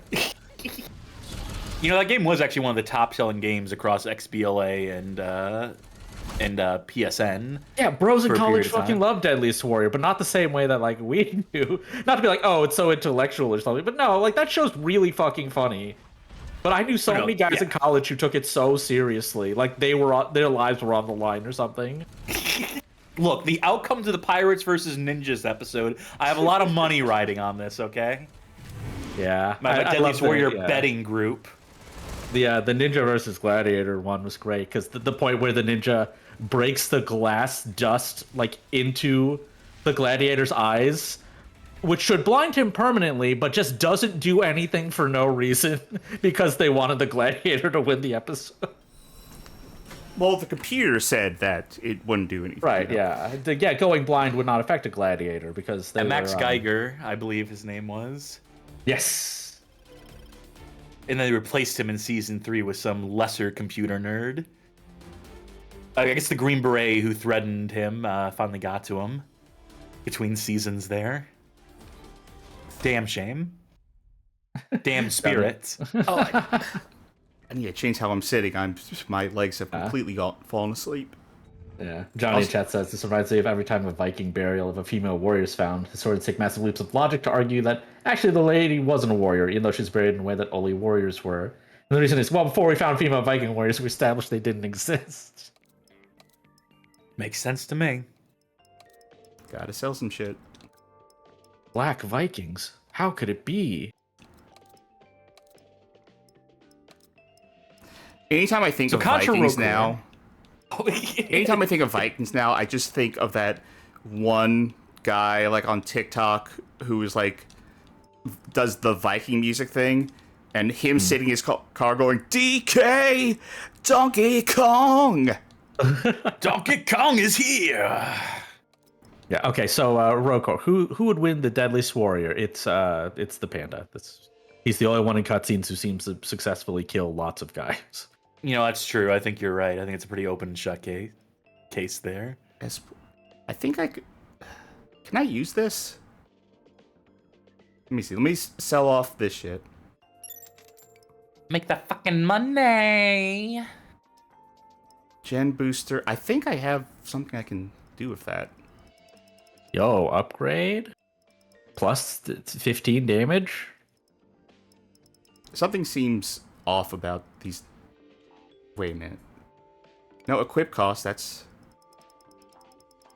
Yep. You know, I'm going to say something potentially controversial here. Shooters, as a genre, don't need this level of granularity. I am a sucker for progression and customization in games and player expression. I can talk for hours about, you know, the ability to tailor a play style using the tools in game to accentuate and to make it viable or whatnot. You know what genre doesn't need that shit? The fucking shooter where you should just be picking up weapons off the ground that have different uses and different use cases. But you know, like Contra. You don't see me going through all of these items here and the numbers increasing by like 2 or 4 and being like, aw, hell yeah. Hell yeah, I want to go through this. Even if there were less of these items, even if you're picking up less than them and they had more meaningful upgrades, more meaningful percentages or whatever the fuck, I still think this layer is so contradictory to the game at hand. Yes. I just think what does this add besides a whole bunch of fucking menuing? And don't get me wrong, I fucking love menuing.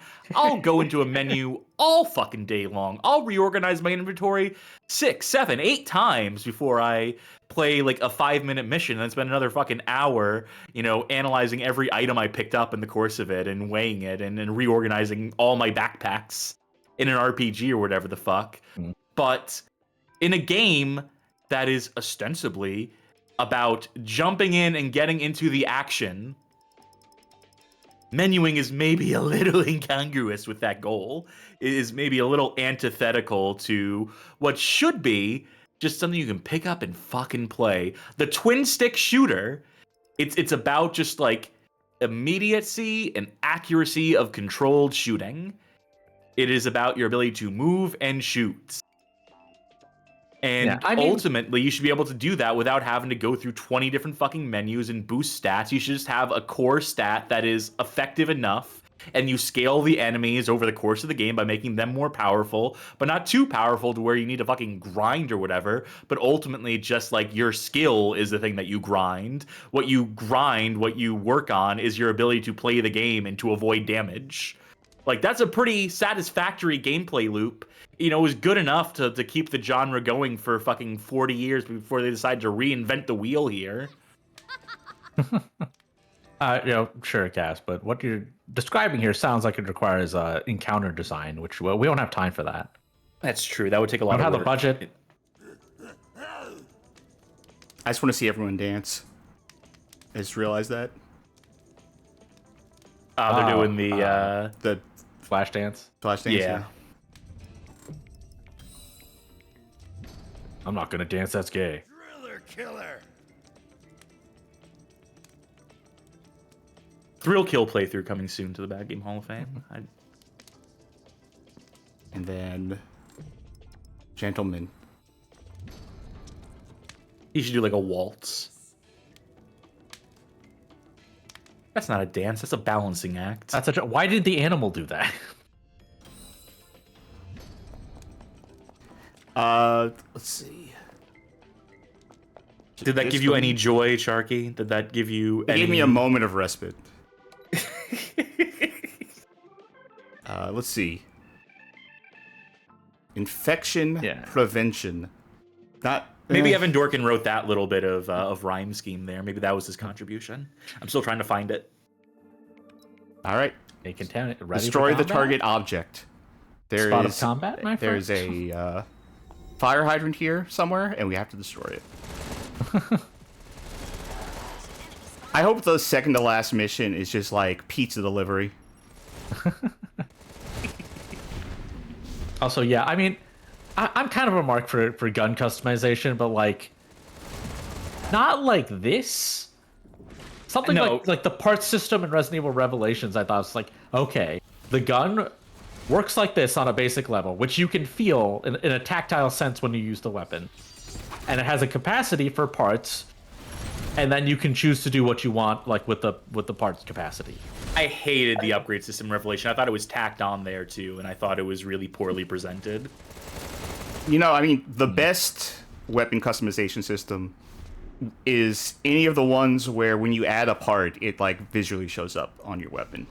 That is ultimately like the thing I like about gun customization is adding features to the gun, not like, tweaking damage values necessarily, even though, a lot of those attachments, that's the thing, the system of attachments does ultimately serve to do like variables, but I also like adding features like, difference between scope and iron sights, difference between laser sight or having some other underbarrel attachments. Or, changing out the caliber to have like a different damage value, but maybe it affects your magazine capacity at the same time, or having different magazines. A game I like for its weapon customization, because it goes to the furthest extremes of it, is Mother Gunship. Yes. Because you just have one gun, and you are building up by adding more parts to it, either parts that add functionality or give buffs, or just other guns to put on your gun. and you are like physically choosing where to slot those pieces, because you pick up like connector pieces, and then you pick up guns or gun function things, and you can just make like they have a fuck around. Monstrosities. Yeah, they have a fuck around mode you can do between missions just to like build whatever you want. Like I have built guns in that game that are just like stick figures that are guns. I have built cages around myself that is a gun. Remember when Metal Gear Solid 5 accidentally let players do that, so you could strap like grenade launchers to tranquilizers or whatever the fuck? I don't They remember took that, it but that's back. fun. I don't remember it, but that sounds fun. Maybe I Or should... you know, there's also like an example of a game that didn't do it like as a joke, but where it wasn't needed, but it was arguably the best part of the game was Dead Space 3 and the weapon customization. That where you're grafting different shit onto it and coming up with like these real trash guns. I've heard that is like a good part of that. I feel like we should do Dead Space 3 on the show eventually. Like, Yes, we don't have we the should. context of 1 or 2, but I feel have like the context. I It's okay. It's made for new players to jump right in. So it's fine. Yeah, that's I right. say- They do say that. when I say we, I mean the audience, right? Sure. But like, I almost don't think that matters. Yeah. We'll okay. get to it. It's on the list. Yeah. Louise in chat mentions Resonance of Fate. That does have gun customization. Unfortunately, the like 50 scopes and laser sights you put on the gun don't show up in combat. Also, the gun upgrading stuff Johnny asked from Parasite Eve. Okay, so the gun upgrade system in Revelations 1, I think, is the version of that I like. Like, I agree it's not like as interesting as like the pure parts customization that Cass is talking about. But I think it's sort of like, this is as much as I want to interact with the numbers and like in the differences between guns. But like, Parasite Eve has like, I don't know, 15 handguns in it or something. There's so many handguns. It's the differences are not interesting in that game. So like, yeah, you could choose to stick with the first handgun you get and keep upgrading it, or you can keep replacing the handgun and then upgrade just the last one you get. But it's kind of the same. Let me ask. And there are like straight up lateral bad moves. choices. Like, Yeah. they're like, oh, you can put 3-round burst on this gun. Like, that's bad. 2-round burst is fine, but 3-round burst, the damage reduction is so much that like, it's functionally like not an advantage anymore. And that's why I believe that the upgrade should just be more distinct, less about like watching percentages and variables go up, and more about adding functionality to a weapon. Like 3-round burst, but there's no mitigation to damage. Difference between semi-auto, 3-round burst. Amount of damage you can put on target in set amount of time. Like there's like immediate distinctions being made, and that's where the visual upgrades in a weapon. This is why, by the way, and I hate to make everything about Call of Duty all the time, but why Call of Duty's weapon customization is so beloved. Because it like you see the visual feedback. You can design a gun for either aesthetics or function. And there is like there are perks you could take just for the purpose of like, hey, if you don't care about upgrading like your base stats, your move speed, or getting these benefits conferred, if you just love your gun so much you want to make the perfect gun, you can do that, and basically make your weapon your character. And there's too much now.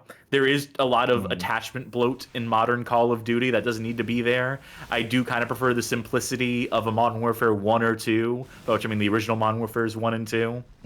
I miss in the where did that thing go?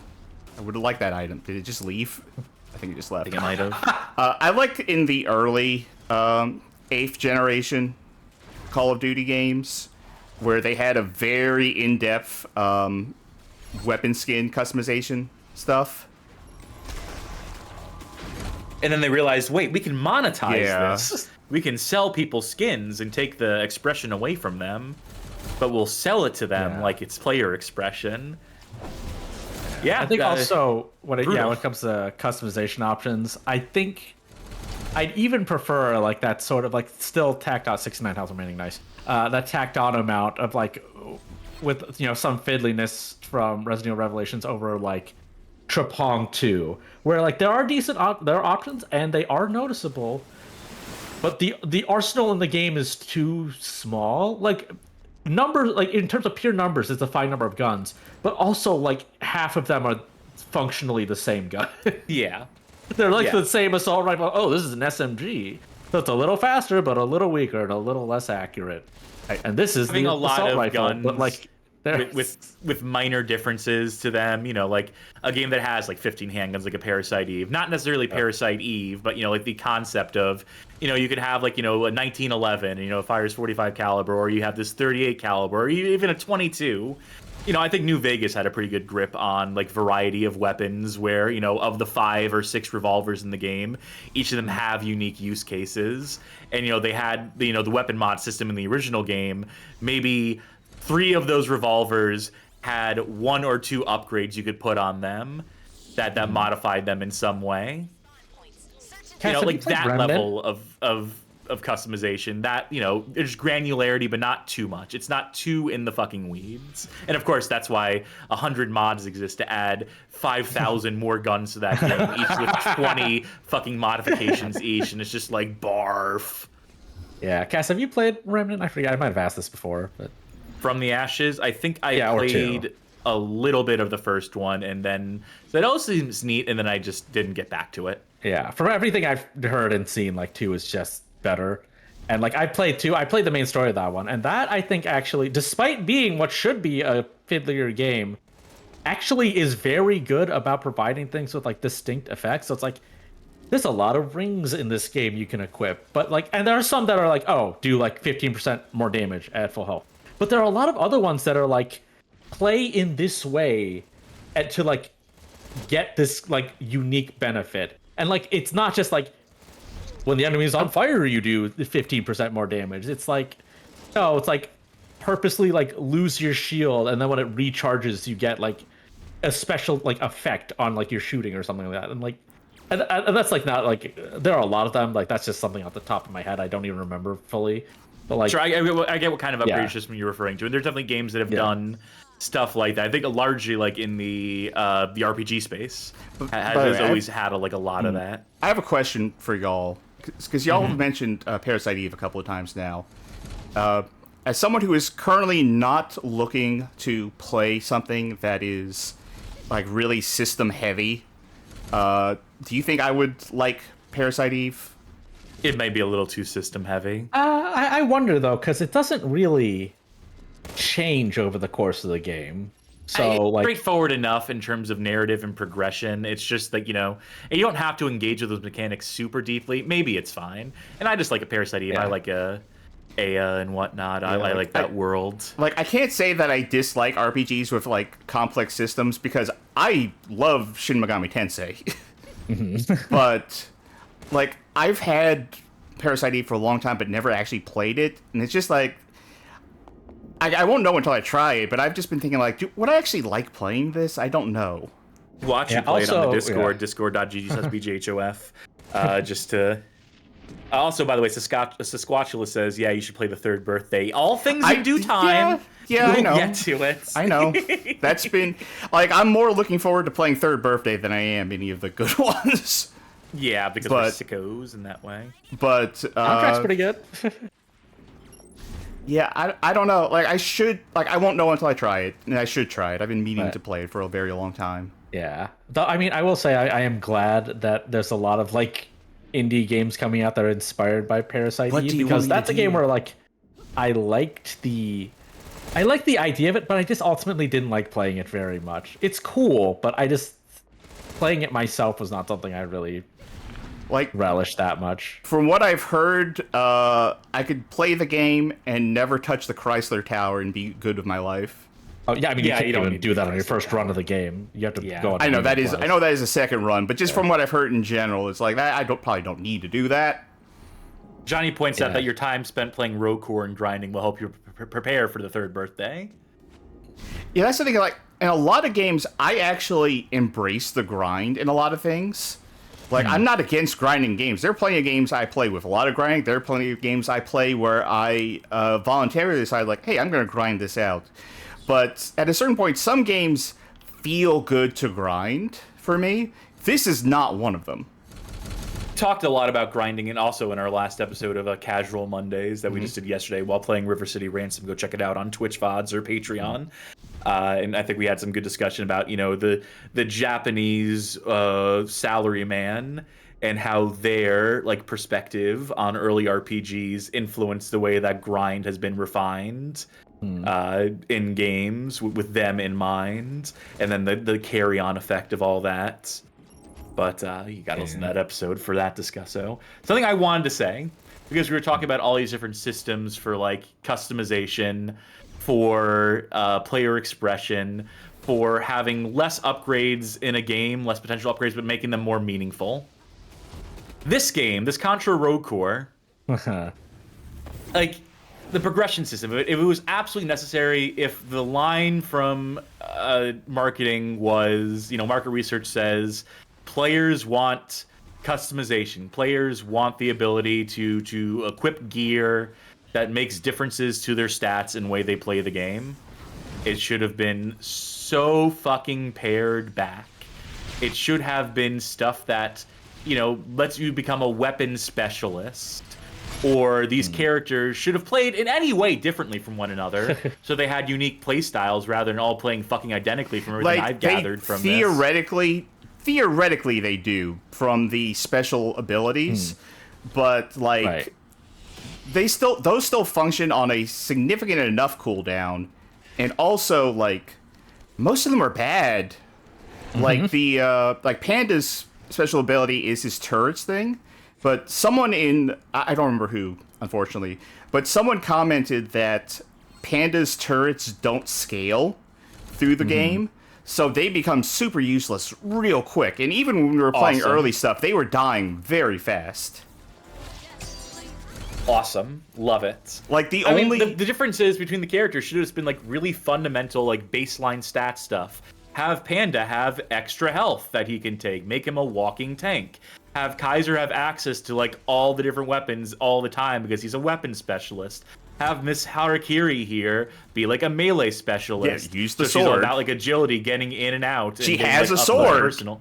That she doesn't fucking use. Yeah. I mean, alternatively, the character differences could even be built around melee. They'd have to put more work to it. But it's Miss Harakiri has could be good at counter slashes because she can't keep the sword drawn for long actually. And the dash Panda through. guy, a move an attack that is she does a dash through enemies and doesn't take damage. That's what the dash looks like she's doing kind of, but it doesn't have the feeling of doing that. The thing is, there's almost a hint of that because when you start the game, everyone is equipped with different weapons. But that doesn't, it's not like they have a specialty with weapons. You can grind out specialties anyway, and past what you play the first time you play as them doesn't matter because you're going to just find your better weapons and put them on them. Right. Only an A rank. For shame. You gotta go back and do it again. Yep. I don't know. There's just so many more obvious, simpler ways that would have had them do less work in producing the progression and upgrade system here that they just didn't do. While we take a look at these two guys dancing, do you mind carrying on with conversation while I step away for a minute? Because I don't necessarily want to hit the intermission. If we got two people who can talk. Fair. So I'll be right back. Yeah. I just think that there's so many missed opportunities here and so many obvious things that seem so simple, so basic. Things that, again, I contend, would have been easier for the developers to implement, and yet they went out of their way, put the extra time, work, effort, blood, sweat, and tears into designing systems that actively make their game worse.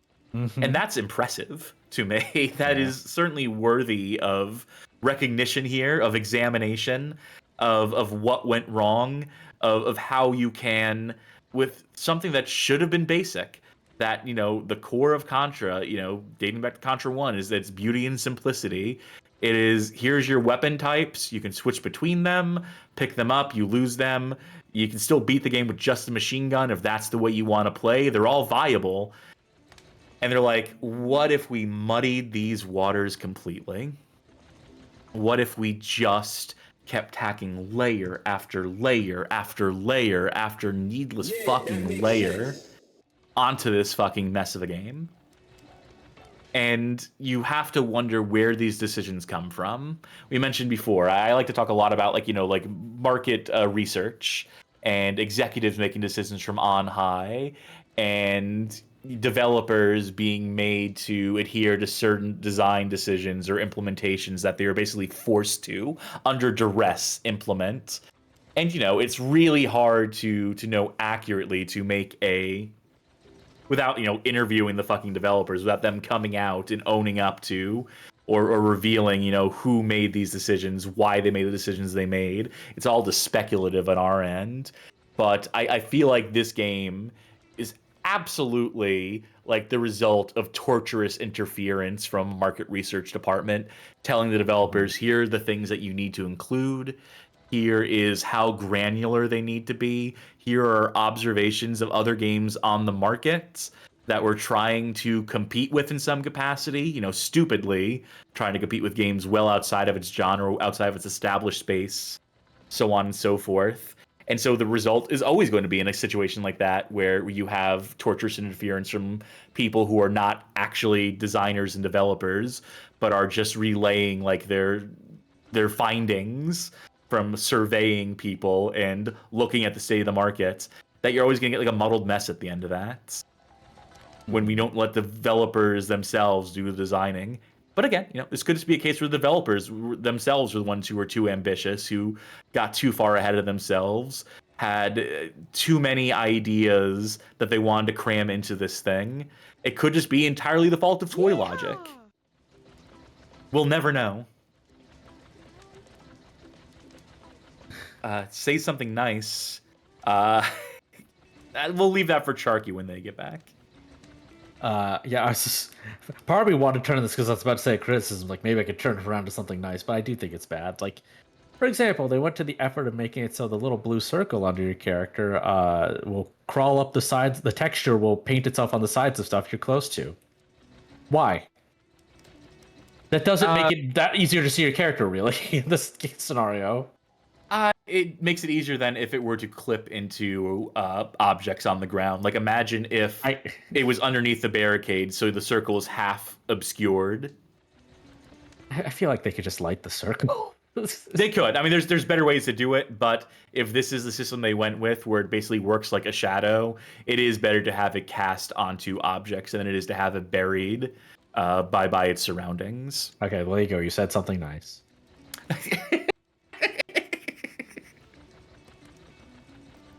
Yeah. Look at these two dancing cameras here. Aren't they so wacky? All right, good. Thank you for saying something nice. No, you're not off the hook. Okay. My say something nice is that they gave every character a unique dance animation. Okay, that's something. All right. Okay. Yeah. Let's get back into it. Let's get the blanket set up so that it's muffling the controller audio. There we go. Controller sounds. Yeah. Okay. So that's the other thing. It's like, because Johnny mentioned like earlier in chat too. Like it seems like they had a mandate to make it. Real quick, let me just go ahead and say that next up is Jungle Area Seizure. Destroy the target object. Fiends in the jungle are still active. Wasn't that the Fiends have reappeared in the jungle? Okay, I thought it was going to be it was the same description, but Still haven't taken care of them yet? you have 3 more missions left. A death march. From the chamber. Ha ha ha ha ha ha ha. Did they mean ass? Ha ha ha. But yeah, Johnny mentioned it's like, oh, it's made to be designed to like be played forever. And part of me is like, on one hand, it seems like the obvious solution would be to let the numbers get really inflated and go totally over the top. But on the other hand, this game is locked to 30 FPS on all platforms and came out on the Nintendo Switch and just doesn't seem very well optimized. So I imagine if they let you fire off like even twice the amount of projectiles at once, it might actually seriously hamper the game. By the way, yeah, that's entirely possible. Speaking of all that, that reminds me that I learned something about how this game functions, which makes a lot of sense. There is a half-second input delay in this game. Like, I've had to get used to it. But yeah, there is apparently, like, someone online was like mentioned, I guess they tested it, and I can feel it when I do it. There is half a second of input delay from when you press a button to doing something. How adaptable the human body is to shit like that. How you just learn to put up with that shit at a certain point. Yeah, Not that it, makes it any better, absolves it of that sin, but for what's ostensibly like a Twitch shooter, man, that's bad. Yeah, I have to basically like read the future to dodge shit. That's not time a Twitch action takes to register your brain incomplete. double that, so that you just have no hope whatsoever of dodging shit. But yeah, I don't know. I'm thinking just like, if this had just like an extreme version, it'd still be bad on the whole. But I don't know if it was just that the numbers got really inflated really fast and flew out of control. And you know what? I'll say this: if the performance dropped, yeah, Earth Defense Force did that from the beginning. It ran so fucking bad, but you know what? It went all the way. It went as hard as it possibly could, literally, on that hardware. And everyone loved it. Well, not everyone. People who are wrong didn't like it. But, that was great. Actually, you know what? Contra's like got to be the restrained thing with the complex progression systems.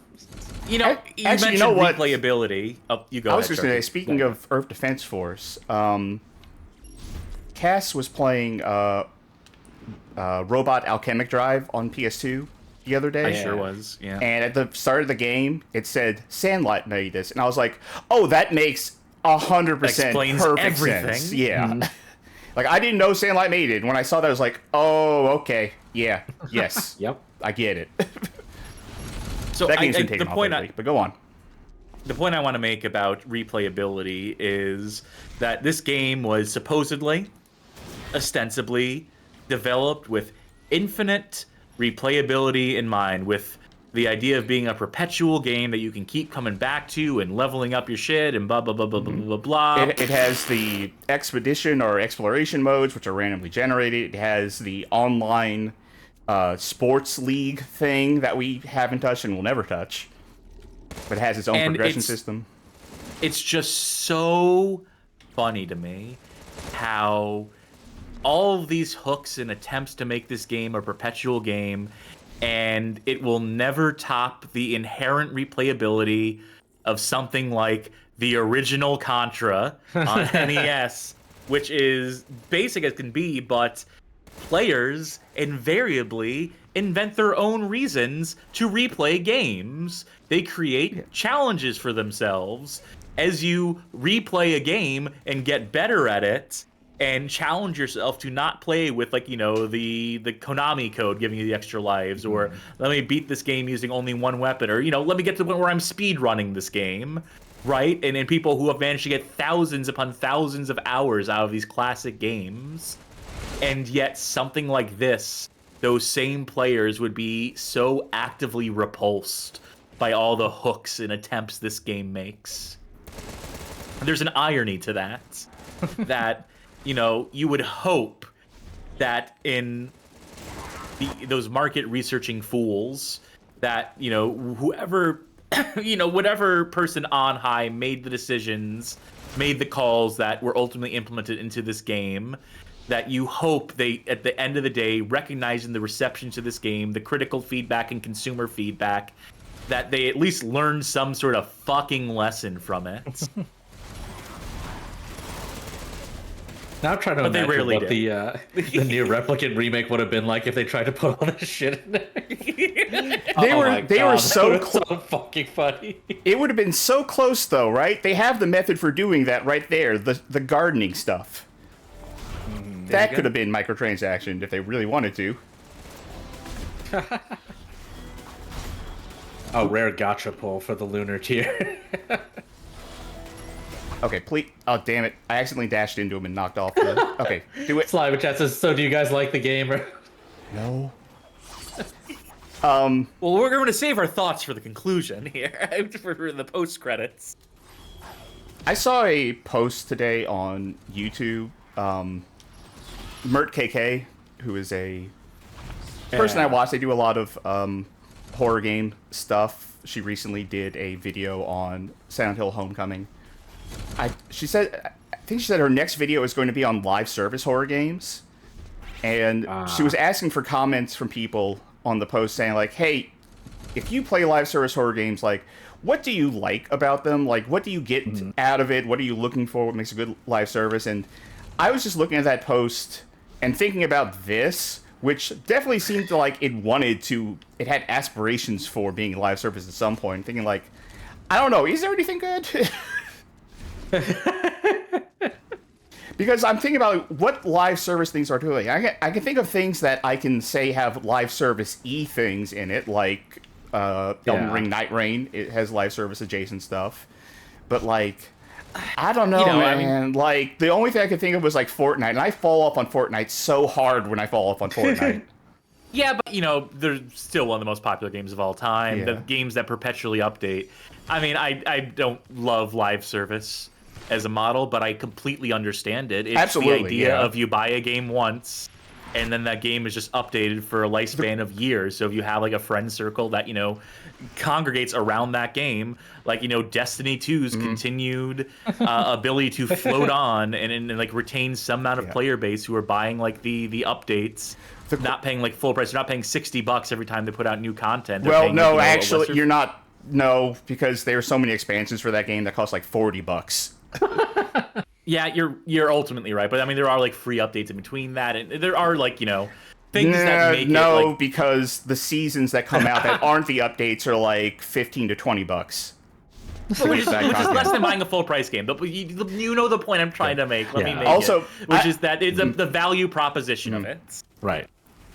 The thing is, the way that she framed the question was, what do you, as an individual, like about live service? And that led me to think, like, I don't know if I do. Ultimately, like, for me, if I was trying to answer this question, I don't think I could answer that question, because I'm trying to think about the live service stuff that I've interacted with in the past, like actual live service stuff.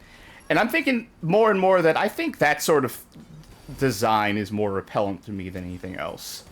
No, absolutely, it is for me too. I was making a devil's advocate argument for that, or an argument that recognizes that there is some amount of success to it, and I know that there are people who are attracted. I know that there is, but I was looking at like if I were to answer that question, that since she was asking like, what do you, dear viewer, find interesting? It's like I don't think I have an answer to that. I don't think I have, because I don't think I end up liking that kind of stuff, and I think something like this. Like, there are games that I like that are trying to be forever games. Like, I have been playing so much Night Rain, so much Elden Ring Night Rain, but, like, I think for the most part, the live servicey kind of games just don't do it for me, and this one especially doesn't. Even though I think I don't think this ever got to the point of, I'm not even sure if they had aspirations in the end of the day of being live service. I think that they flirted with it, maybe. They did some of the language of it, but it's such a fundamentally bad game that, like, why would you want more of this? Right. I wouldn't say they had aspirations making this game. I think they did. I think we want to be fair here in some capacity. I know you are. I know you're being flippant, and I know it was funny, but at the same time, I feel obligate to say to ruin your bit by pointing out that there was clearly some ambition on display here. It was just horribly misplaced. The opposite, if we're being honest. That perhaps Nobunaga could not unite the lands after all. Due to his implementation of live service update payments for all of his vassals and retainers. We will ply them with food, water, trade routes, and a perpetual service where we update the trade routes with new stones and new horses, armor for the horses. Yeah, I thought live service went too far when it killed entire villagers, including men, women, and children. But, I mean, the model needs to sustain itself. It's so expensive to make games these days.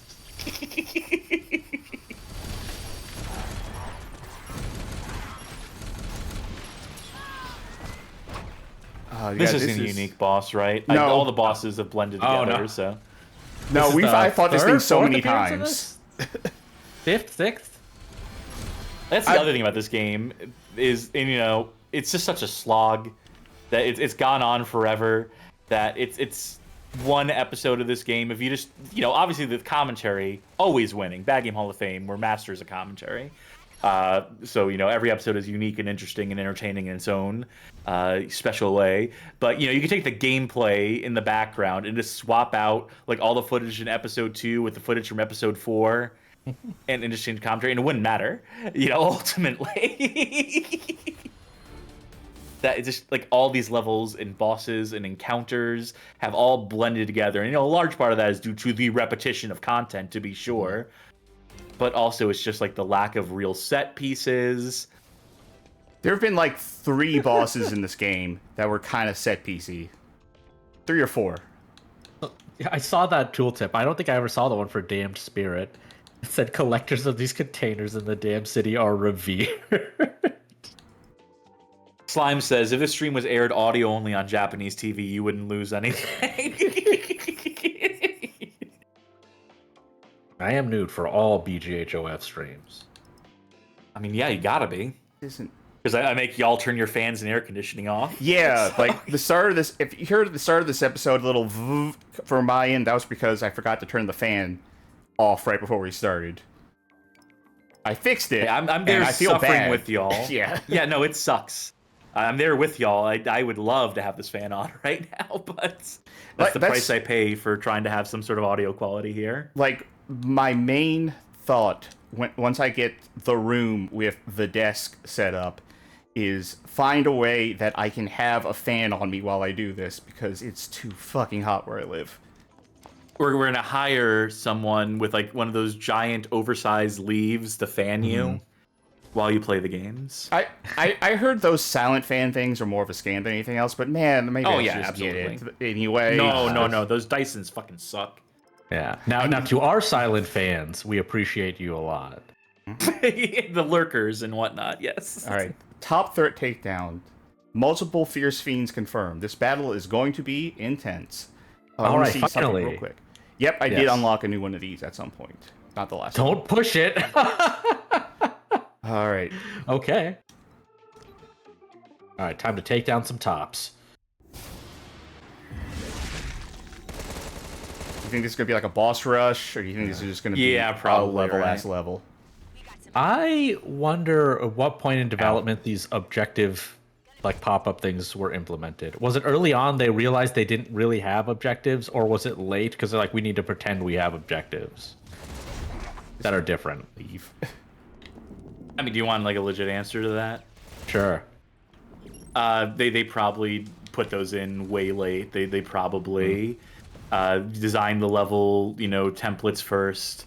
Then, design them with the thought in mind of we need to be able to repopulate these missions with different styles of objective. So you're doing something different every time you go through the level, even if it's only marginally different. Even if they didn't do it well, they design these missions as templates. They design these levels as templates for putting different objectives in and repopulating different stuff. And then so you go through that process, and then you write the narrative hooks in afterwards. Then you write the dialogue as like the very last step after you figured out all like the building block stuff. Oh yeah, I mean, I guess like that's my understanding of like text implementation in games often, but I'm just like, I feel like in the process of like having these pop-ups to be like, oh man, it's really obvious that you do the same thing in all these stages. We should take this out.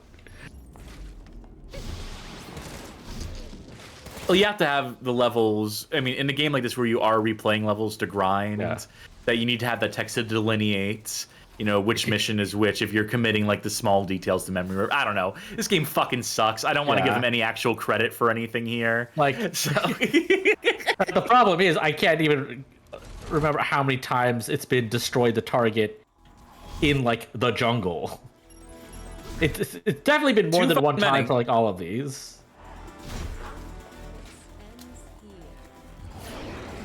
What do you think Kojima's Contra Road Core would have been like?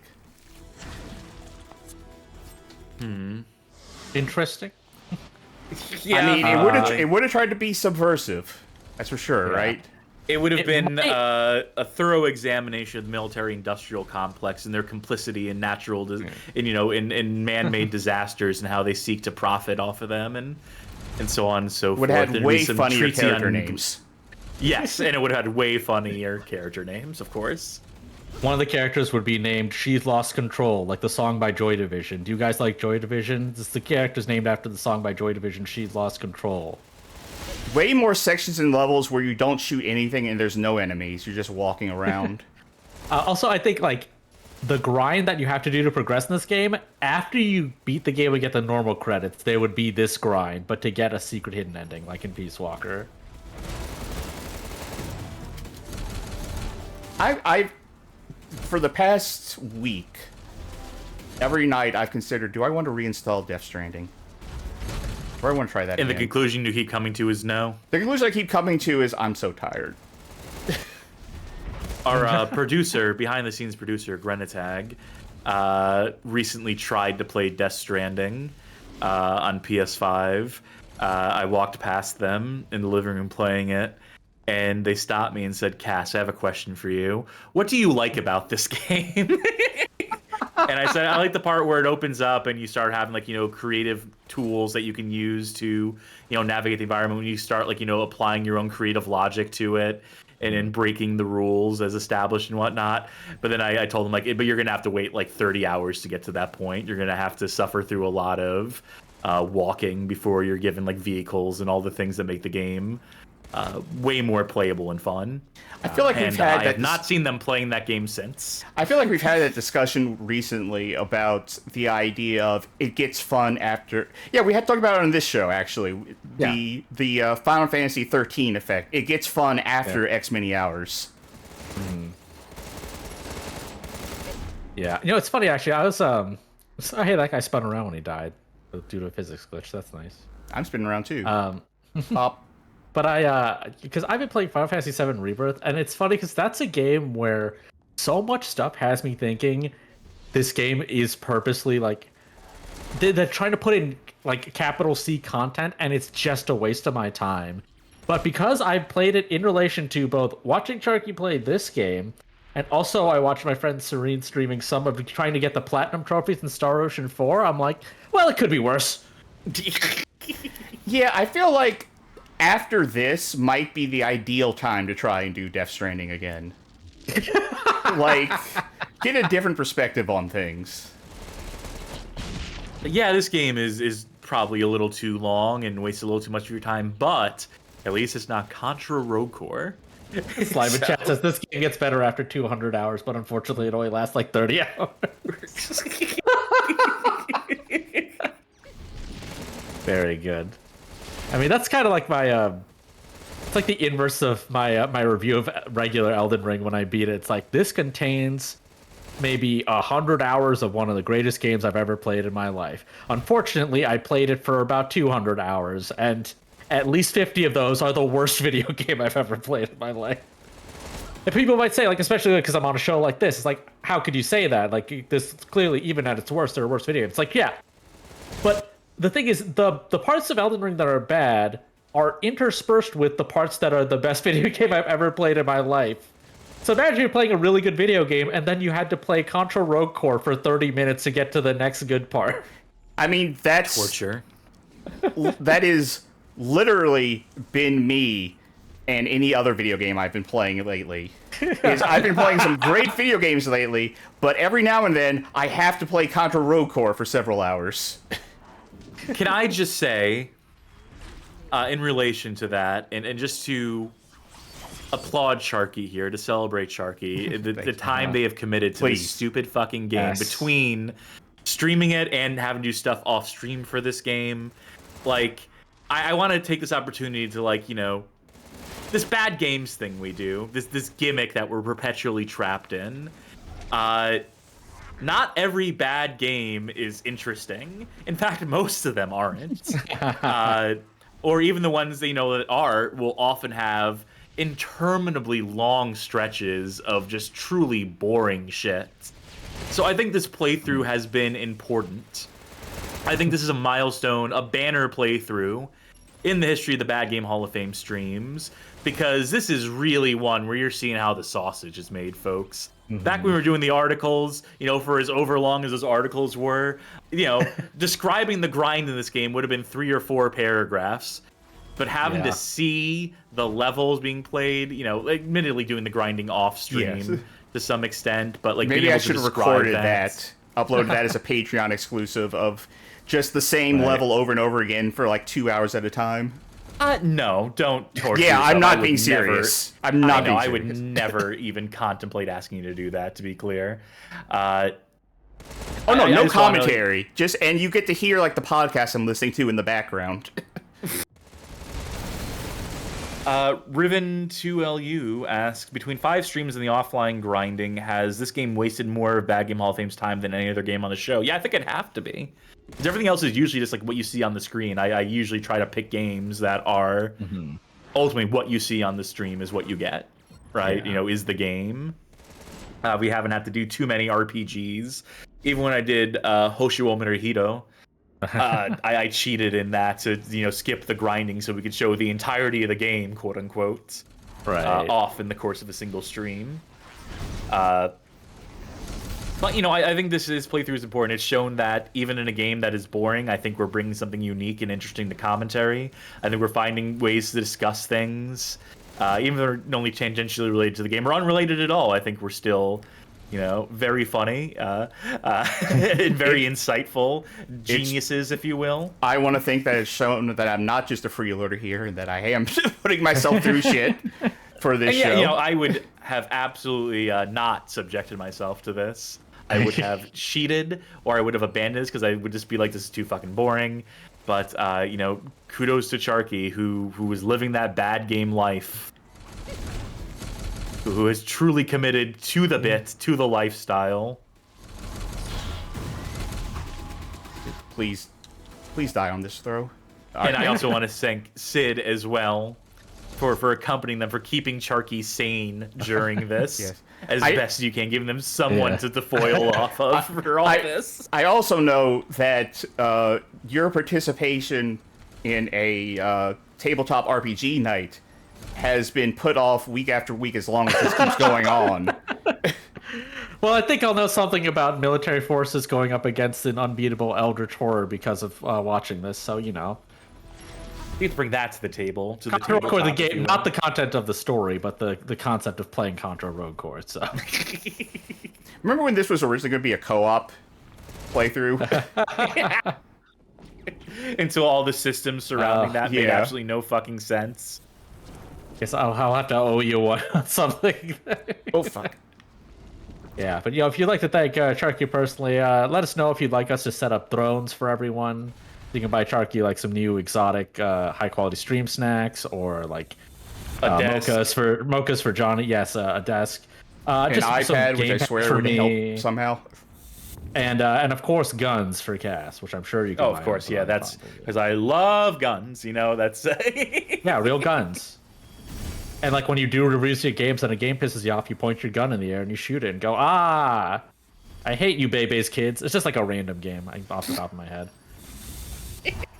You hear that the Nostalgia Critic and the AVGN are reigniting their feud. Yeah, sorry for... Are manufacturing more. Yep. There's a photo of them that got posted on the Discord, and I'm just like, Jesus Christ. It's a regular... like, that photo is straight up, as iconic as Hulk Hogan and Andre the Giant. WrestleMania 3.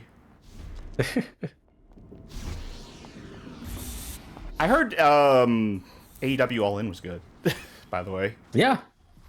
No, I'm as much as I, know the need to talk about things on this show in this game, I'm cutting wrestling talk off. Okay. There's been fine. enough discussions about how discussing wrestling has been miserable for I'll- our audience. I'll just say... I was just saying that I heard it was good because I didn't see it. That's Yeah. fair. That is fine.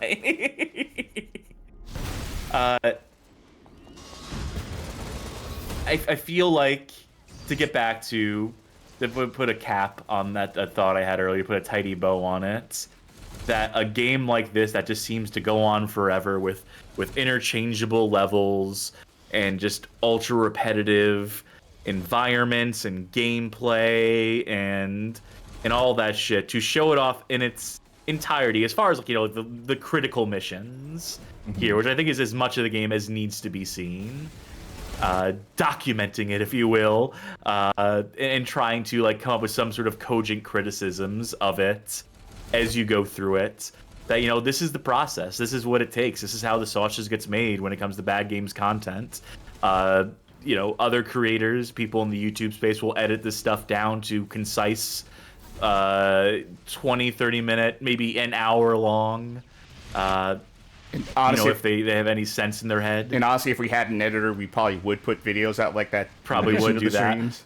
But I think there's a value. I do think there's a genuine value to showing most every step of the way, showing it in full, even if it's miserable, even if it's a slog, because, part of the criticism is being able to articulate it, but also being able to demonstrate it in this form. That people who have been along for this ride, who are here, presumably off the strength of the commentary and liking us for us and whatnot, is the point I keep trying to hammer home. What if someone was here because they just really like watching this game get played? Impossible. Doesn't exist. Not even the fucking developers of this game would be able to tolerate watching a playthrough of this game. Anyway, when are you going to do your replay of this game? When are you going to do the extended episodes where you show off all the expedition missions? It'll be on the anniversary. God damn. I cannot die at this point in this level.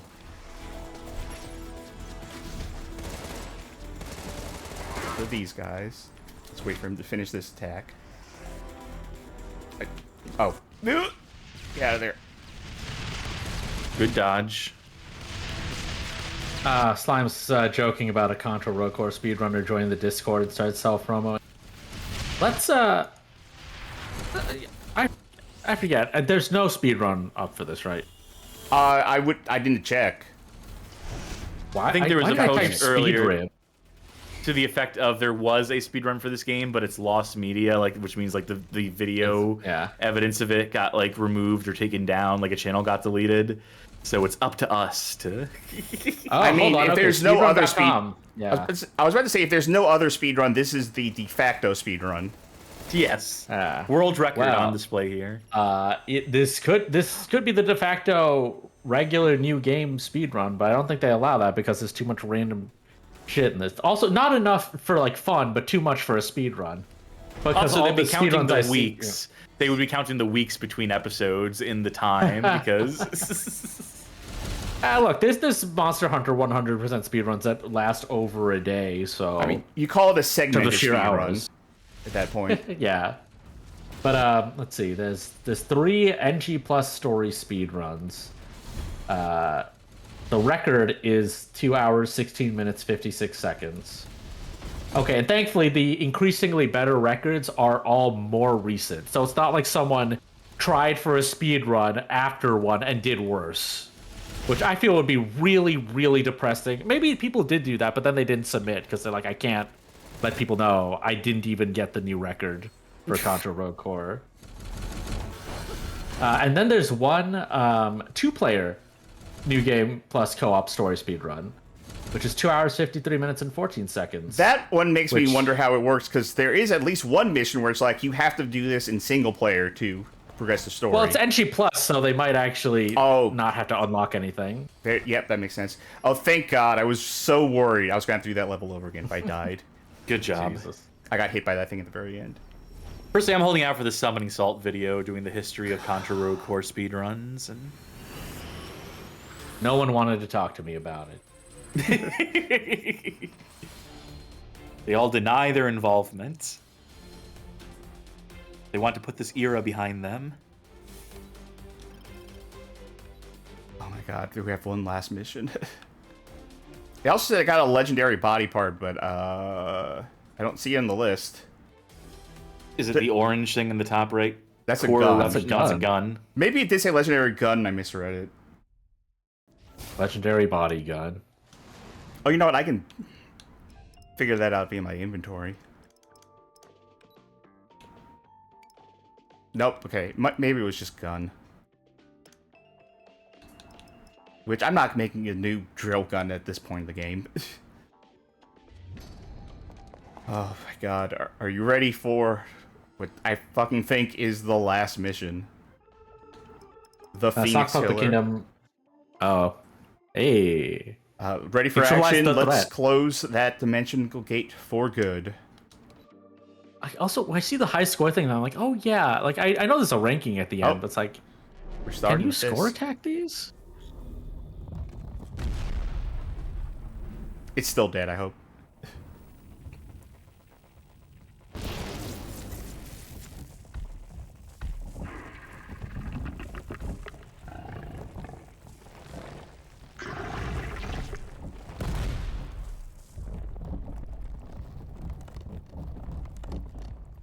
Okay. Yay. Did it theoretically just shove its head into its butt?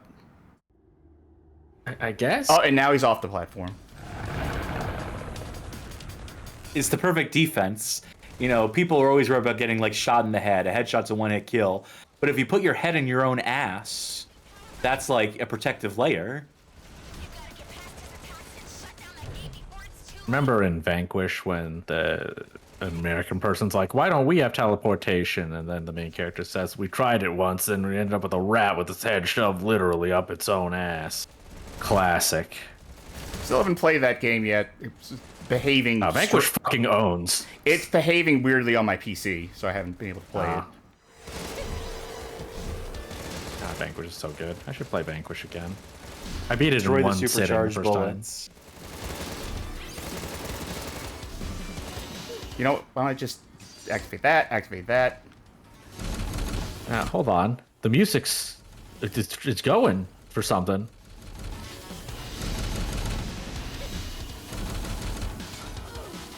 Wow, they really wanted to be like a proper shmup at this point. Too little, too fucking late. This is so much more than what's been going on this entire game. What the hell is this? Like, this is... Like, it feels weird that this is actual shooter design. When we've been getting, like, basically MMO raid boss design. Look out for my damage field. You moved out of the way. The spikes? Phoenix's shield uses energy spilled from the gate. His energy is concentrated in his tendrils. What if they interface with the control device? If I remotely override What? use gate energy. Listen up. You gotta slam his tendrils into that control device. Slam him, tendrils. Reroute the energy into your weapon so they'll be strong enough to break the shield. I'm not going to win this attempt, I can tell. Taking those tendrils so you can slam them into the device. We're just giving Charkie space right now to figure this stupid fucking fight out. Slam the tendrils into the device. Like, how? God damn it. You probably walk up to them, then activate them with some sort of button prompt.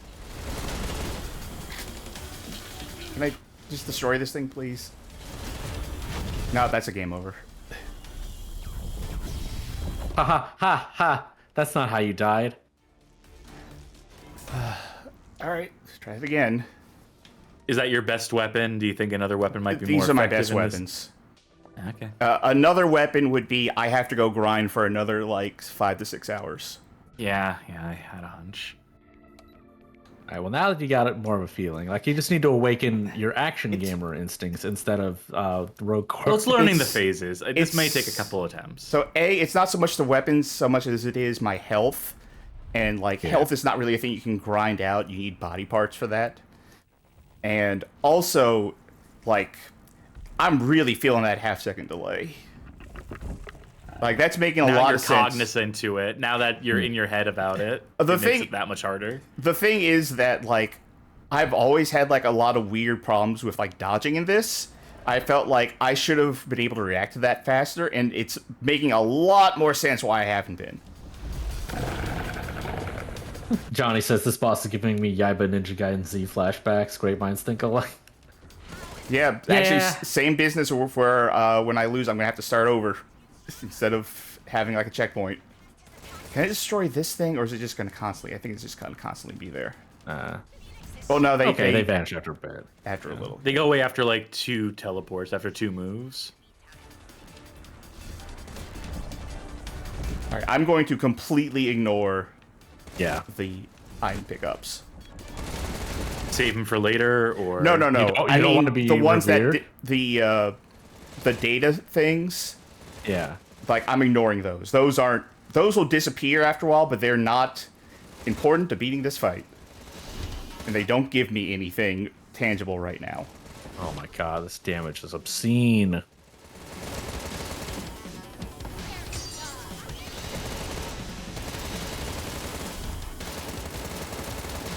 just looking at these patterns, I'm like, what game did you think you were making? Was this the first boss they made? And then after that, like, and that's about it. How much health is he at? Well, that took a lot of work. Let's make sure the rest of the bosses are not like this.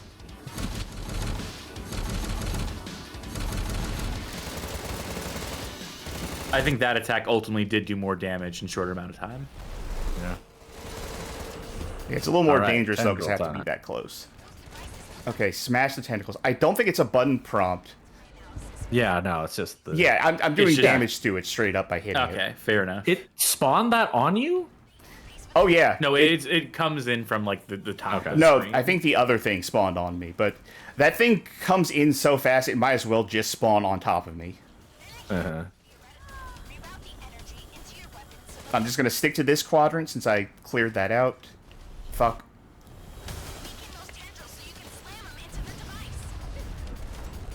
Can you hit the tendrils from here? Like, I mean, not when they slam down, but like off when it's off the arena. No, I can't. Great. The tendrils are just in a different like zip code at that point. Like theoretically, nice we if can't that see we thing, can't see yeah. the boss, but I think it's above the boss's head, so I wouldn't be able to reach Oh. it.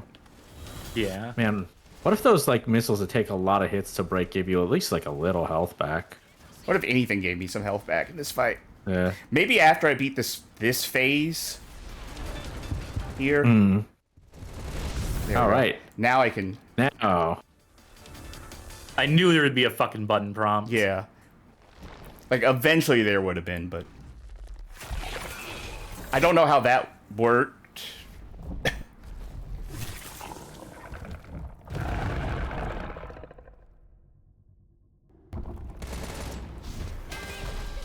Still not enough energy. Do it again. Okay, I don't see any other towers on here, so. There's the one on the one over left. there. Yeah, no, besides these two, I should say. Oh. Well, Okay, thankfully yeah, there's I get what only you mean. two Alright. tentacles, so. Hey, you never know. It's like, surprise! Because the just- arena has 5,000 towers. Automatically did. Kiss a my hit. ass.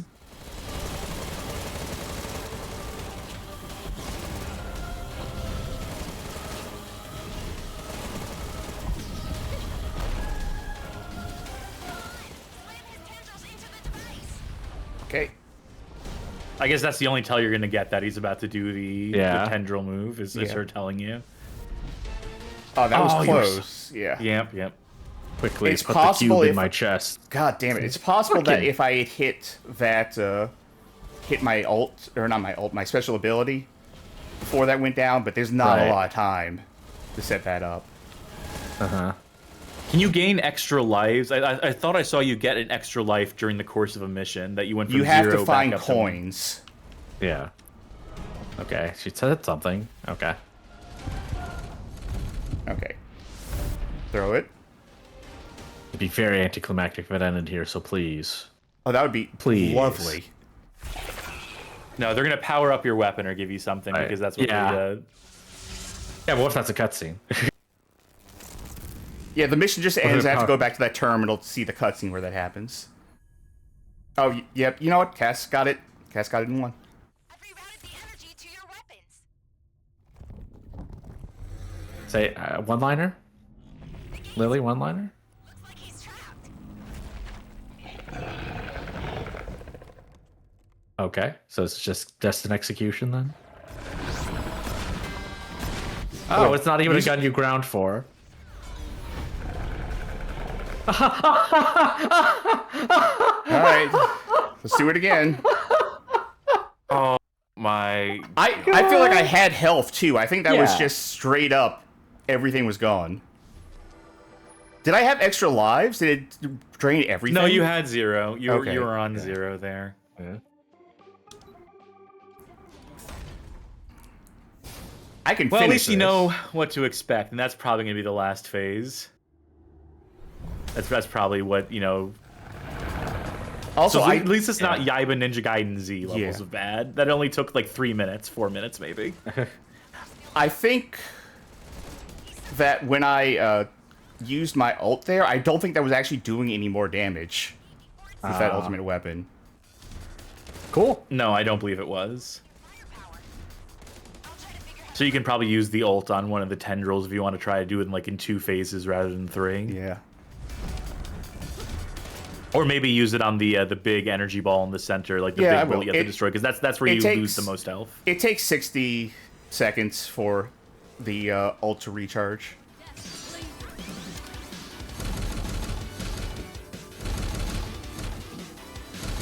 Soundtrack is really almost something here. Please I mean, FM change. synth? That's wild.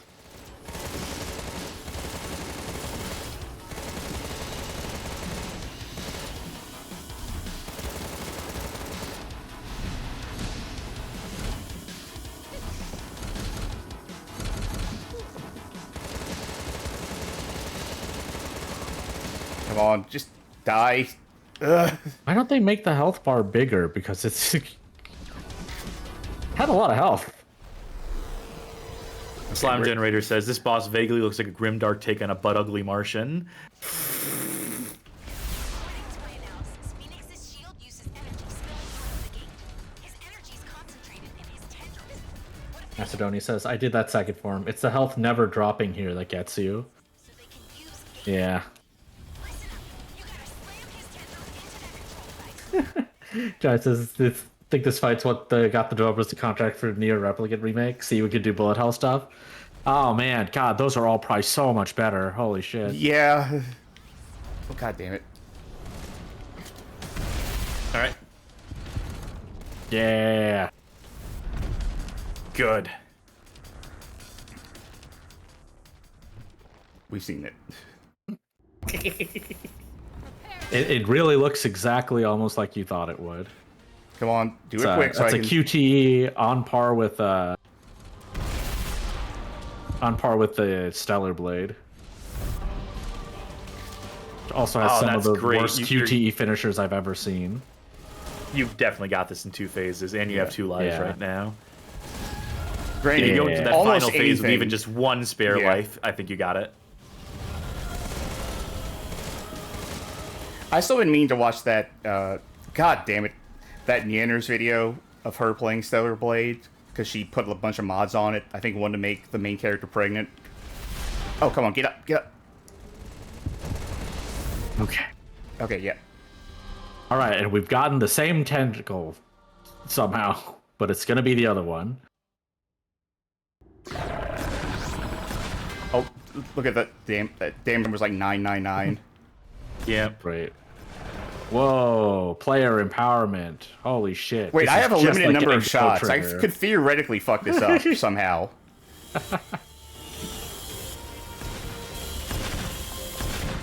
Time. Hopefully. Oh, nice of y'all to show up. Oh no.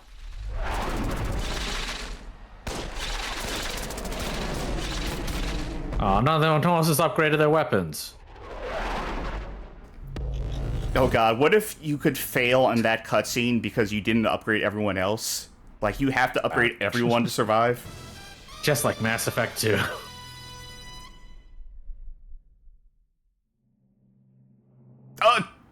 Hey, there is a final cutscene. There is a... For fuck's sake. Who are any of these people? Well... While we're right here, I know you're not going to be able to see for a second, but, This did have 14 game designers. I agree, credits. there we go. That was my victory screen. Good They're work. damn right. Dino Gem awarded. Thank you for the Dino Gem. Story and dialogue was Evan Dorgan.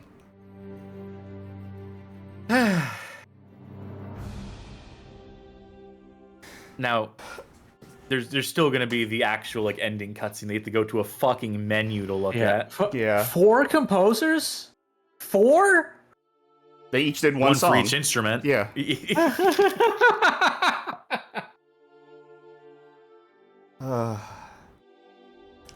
I figure we're gonna have like our full-on talk at the end, right? Like after this. Probably. We gotta know what the ending is. The Yeah, story. because we haven't seen the end yet. Like we have a that'll change cutscene coming everything. up. But what an awful Wolfgang game. Ebert. Wow. Yeah, I don't envy you having to have been the one to play through this, Charky. Thank you for your service, your Yeah, brave welcome. service. Thank you. I need to collect Pull myself. to win. Oh yeah. The people they they seem to be QA for every game out of Japan. So it's some days you get to work on like Neo 2, and other days you Oh, episode 69. Got it there, huh? The funny number, the weed number. That's right, folks.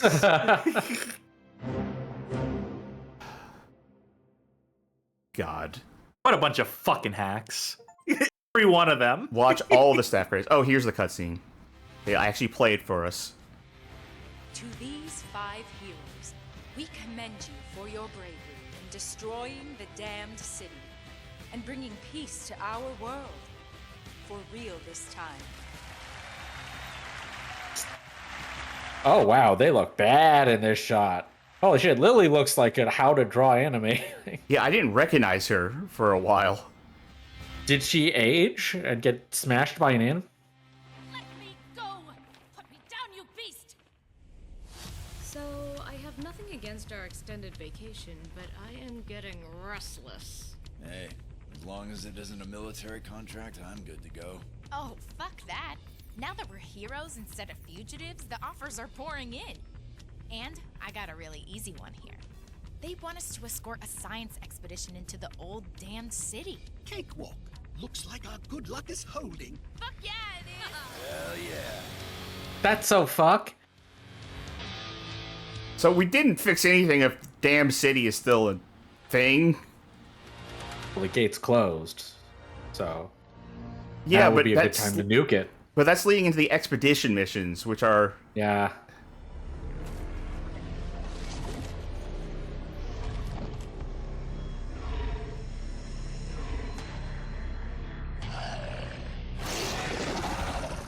Who's that?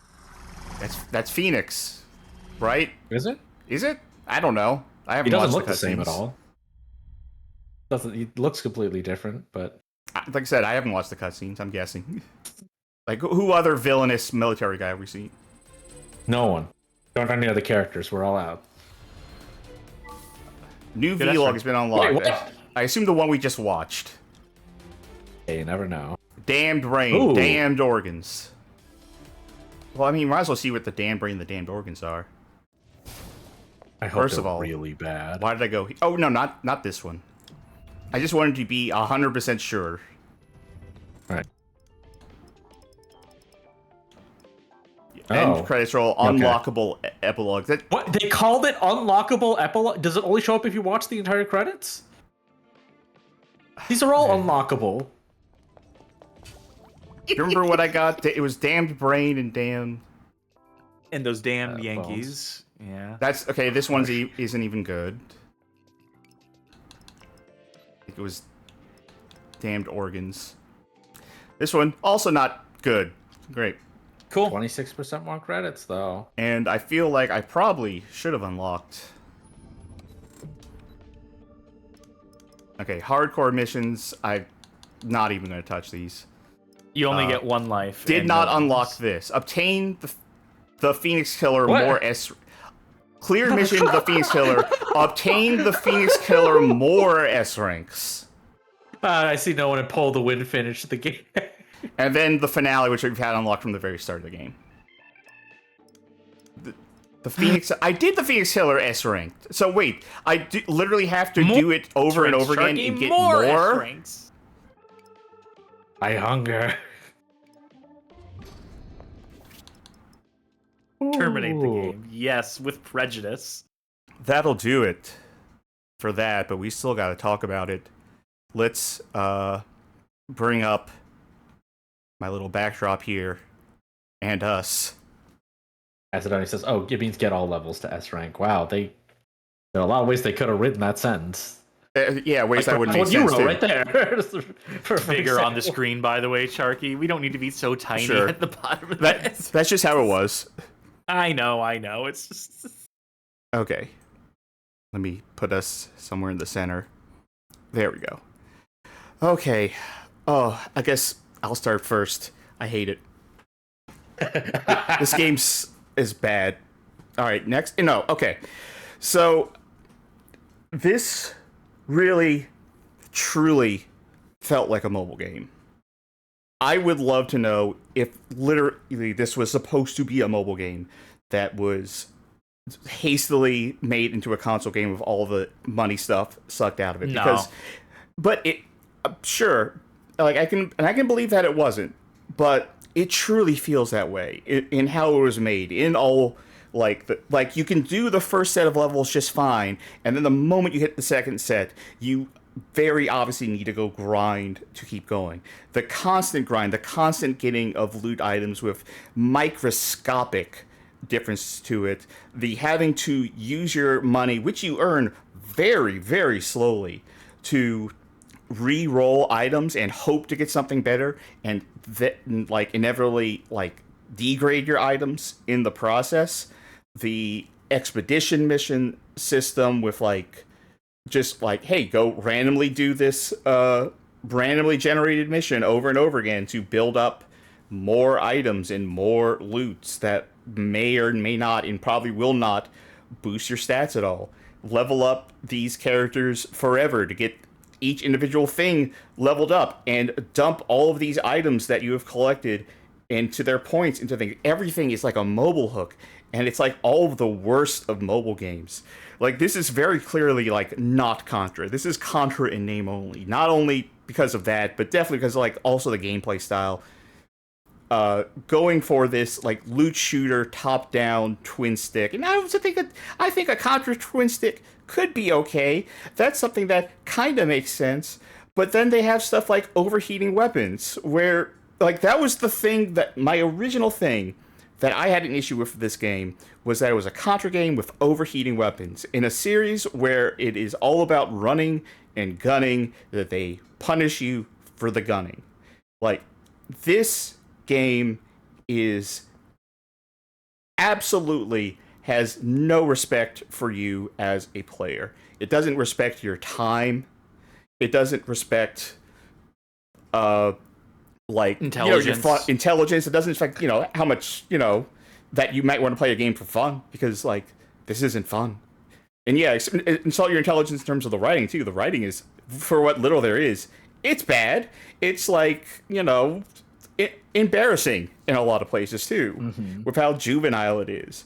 And like, I don't expect Contra to be high art or anything, but this is like lowest common denominator, like embarrassingly bad. Like, at the very end we get, it's episode 69, the case of Mr. Kitty and Mr. Man. Like, did a 11-year-old write this? Because I know a 60-year-old wrote it. Okay, again, to be fair, he was like 57 at the time, but still. This is a game that, like, I can't recommend. Like, I always recommend, as I say, people play bad games to try them out. Play the demo for this, right? There's a demo for this. Play the demo of this, sure. But I respect y'all as an audience. I respect your time too much to actually recommend you try and get through this thing, because this is just a miserable slog. And this was Konami trying to come back at the time, and man, they started on the wrong foot. This was like I am surprised it doesn't have microtransactions in it, because that feels like the level of cynicism that they were operating on at the time. This feels like if it had the microtransactions, I could at least peg it immediately as, oh, this game's hateful. This game hates me. And they're not being coy about it. But no, this game is an embarrassment, I think. Again, maybe it's recency bias. Maybe it's because I just got off of a really bad experience that I am particularly upset at it. But there's no universe in which I could say this is a good game. I hate this. I have 30 hours in this game now. It is such a goddamn waste of time. And thank y'all for joining us for this waste of time. But what misery. How about y'all? Yeah, I mean, I was prepared to play through this with Charky, and like especially when I realized that we could play the same character in co-op, so potentially wouldn't have to grind out two characters separately, even though that might be more interesting for the audience. It actually wouldn't be because of how the game is. But it is shocking how much this game is for nobody. Not for the developers, not for the people who just cared about making money off of it, not for any of the different groups of people they tried to bring in with it. And I always try to see people's perspective on stuff. Like, I mean, I always bring this up for games that are more well liked, but sometimes I bounce off of very, very hard. Where even if I do, I still kind of want to watch people who have a positive experience so I can understand that. I cannot understand what drove anyone ever to defend this game. I don't know why. There's so little to gain out of doing so because it's so player hostile. It boggles my it's perhaps you could even say it's innovative in that way in the degrees to which they made it player hostile that I can. they even flattened it to like. Oh, go ahead. It's player hostile in a way that I see a lot of mobile games are player hostile. Like, to the degree that it made me wonder, like, was this supposed to be a mobile game? Because it really does have that hostility that is there to, factor into, like, spending money to skip the grind when that's not even an option here. Yeah, see that's the part. It's like it's so player hostile that like even if someone's like, "I'll pay you to make this hurt less," they say no. No, I want you to have a bad time more than I want money. And like I know, obviously, there's probably a bunch of other factors as to how it ended up the way it did, but the end result is a game that feels like that. And as a game, I just don't like that. Other people have finished this even is genuinely kind of like in an era of such abundance of games that anyone ever has finished this outside of us is really something because as we play through and maybe they thought like we kind of thought maybe something new will happen and it does sometimes but it's so little that like the fact that even like that final boss is all new is value negative not neutral it's negative it doesn't even matter that it changed things up is more insulting than if it had fully committed to just being the same the whole time because it means that they had impulses to do better and show you that they could and then they didn't. By the way, since you said other people have beaten this game, I do just want to mention the stats on the achievements here. The achievement for beating the final boss is 4.6% of players have this achievement. The achievement for watching all the staff credits is 3.3%.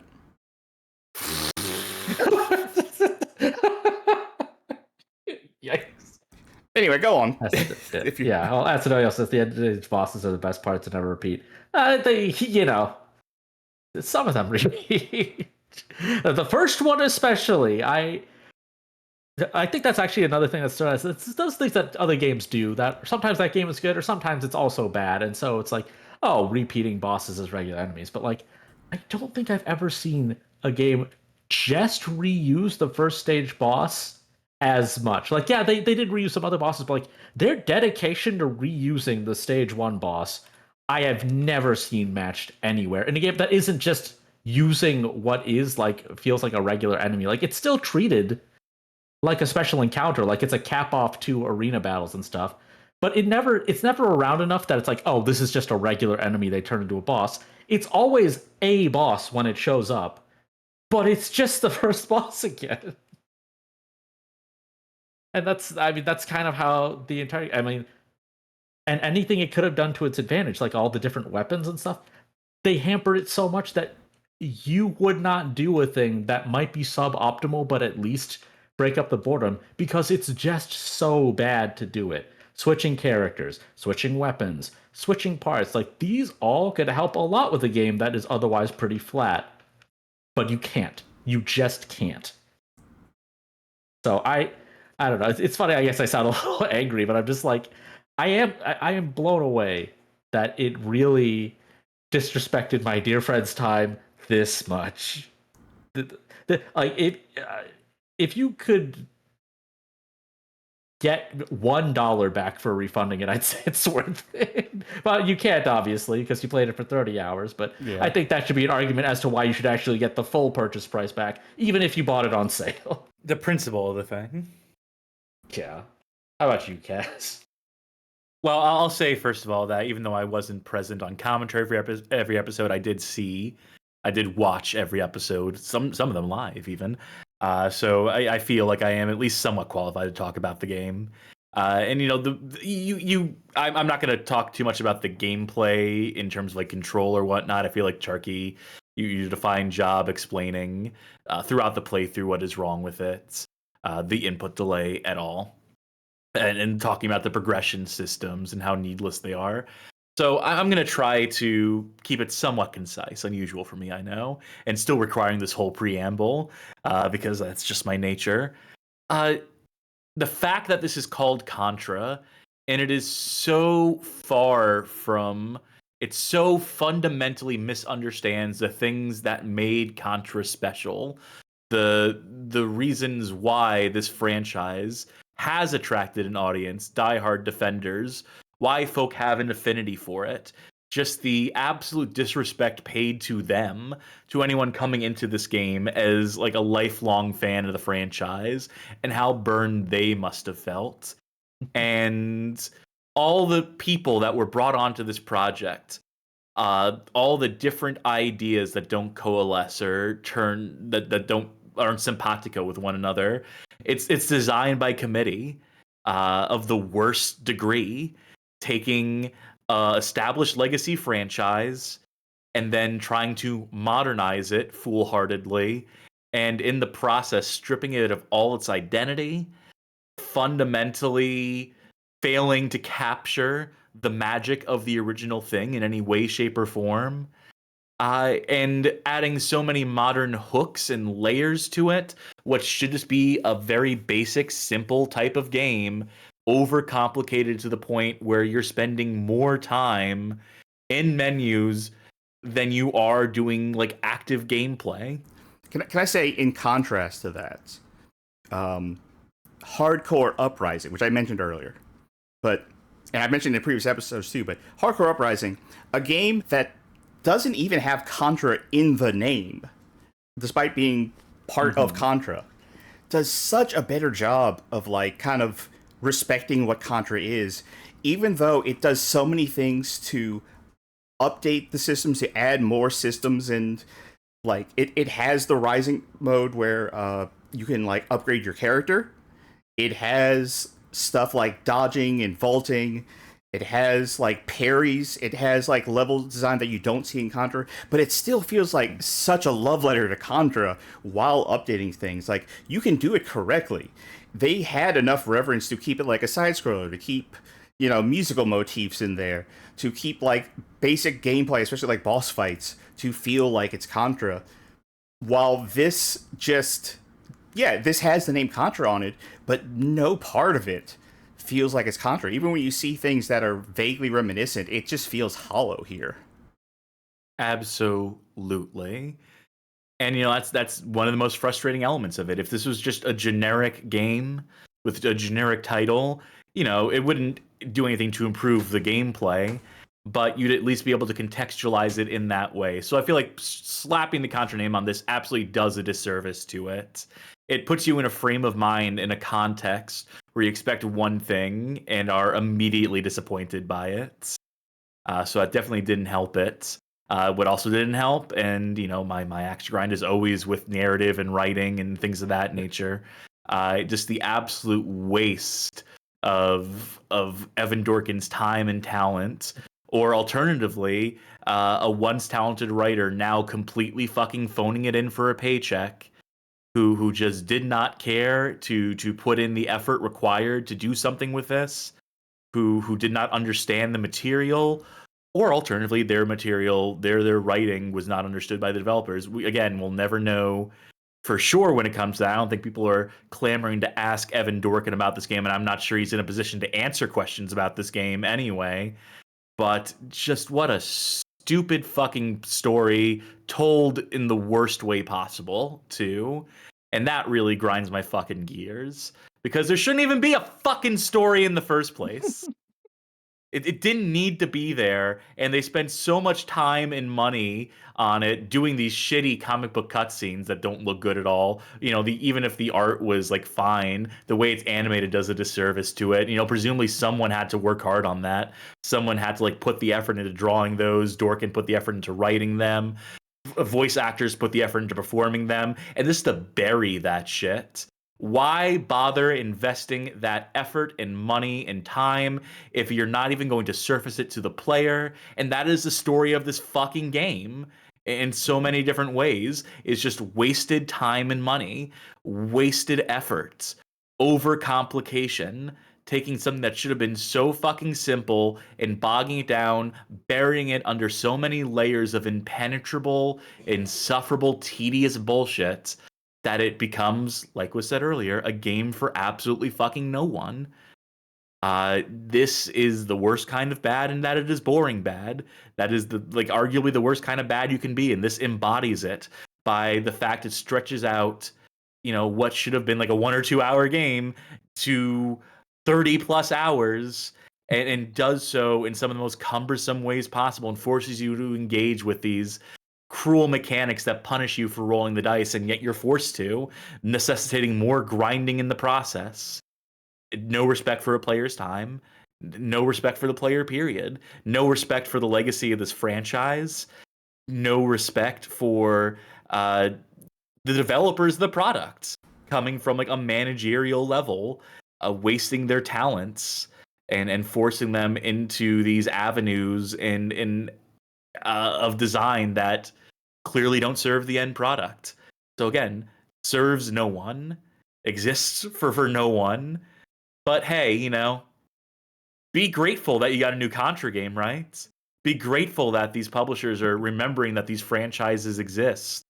Get excited for new product in legacy franchise line. Continue to consume products. At least from what I've heard, Operation Galuga from Way Forward later on turned it around.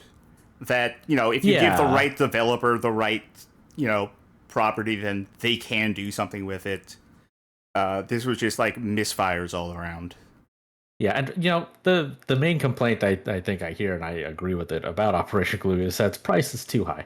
But if you worked, let's say, a job that pays really, really bad because they expect you to make tips, for the amount of time it would take for you to finish Contra Rogue Core, you will have made enough money to buy Operation Galuga. Or for even less time, you could buy Blazing Chrome, which is much more affordable, and also like Contra Hardcore. Another great choice. For thoughts. Yeah, never even played it, but I can say there's no way it could at all be this bad. It's definitely better. Yeah, my suggestion to y'all is do not play Contra Rogue Core. Again, play the demo if you must see what it is like. But I can't really recommend watch this playthrough. Watch this playthrough. If you want to play a good hardcore game, play Hardcore Uprising, Xbox 360, PS3. It's emulatable if you want to go that route. It's a great game. Or hey, play Contra Hardcore, the original. It's still pretty fun. It has story in it too, and it doesn't get in the way. Yeah, and I mean, if you also one of those people who's like, well, it's just because it was named Contra that they don't like it. I am excited to tell you that the action roguelike genre, or the looter shooter genre, is packed to bursting with games that are all better than this. I'm just gonna say, even with a lot of them not being good, this is really bad. This is really, really bad at what those are. So even ones that aren't that good are still gonna be so much better than this. Do you think that'll do it? I think that'll do it. In that case, put in more time than this game deserves. Yeah. In that case, folks. Oh, we're stuck in Galuga. Wait, hold on. We're helicopter back in. Here we are. Thanks for watching the show tonight. We appreciate you coming around. We appreciate you sticking through. Those of you who stuck, especially those of you who stuck through all episodes of this, thank you very much. If you liked what you saw tonight, and why wouldn't you, then please consider supporting us on Patreon, becoming a Twitch member, becoming a YouTube member. All of the above will get you access to the Patron Saints channel in our Discord, where you can vote on the direction of the show going forward. We currently have a poll up right now, and I will get to the contents of that when we talk about a stream schedule. But yeah, we take suggestions in the Patron Saints channel. We do our polls, so that'll get you those benefits. If you cannot afford to support us right now, that's completely understandable. Feel free to join the Discord anyway. It is free to enter. We do hangouts in there. We got a lot of conversations going on. It is a cool place to be. It is, the coolest people on the internet congregate in the Bad Game Hall of Fame Discord. This is true. I've heard this. Let's see. Oh, yeah. Another way you could help us, if you feel inclined, is to, let people know about our show. Share our YouTube. We have a playlist on YouTube, our recommended viewing, 20 handpicked episodes that we feel make for good onboarding.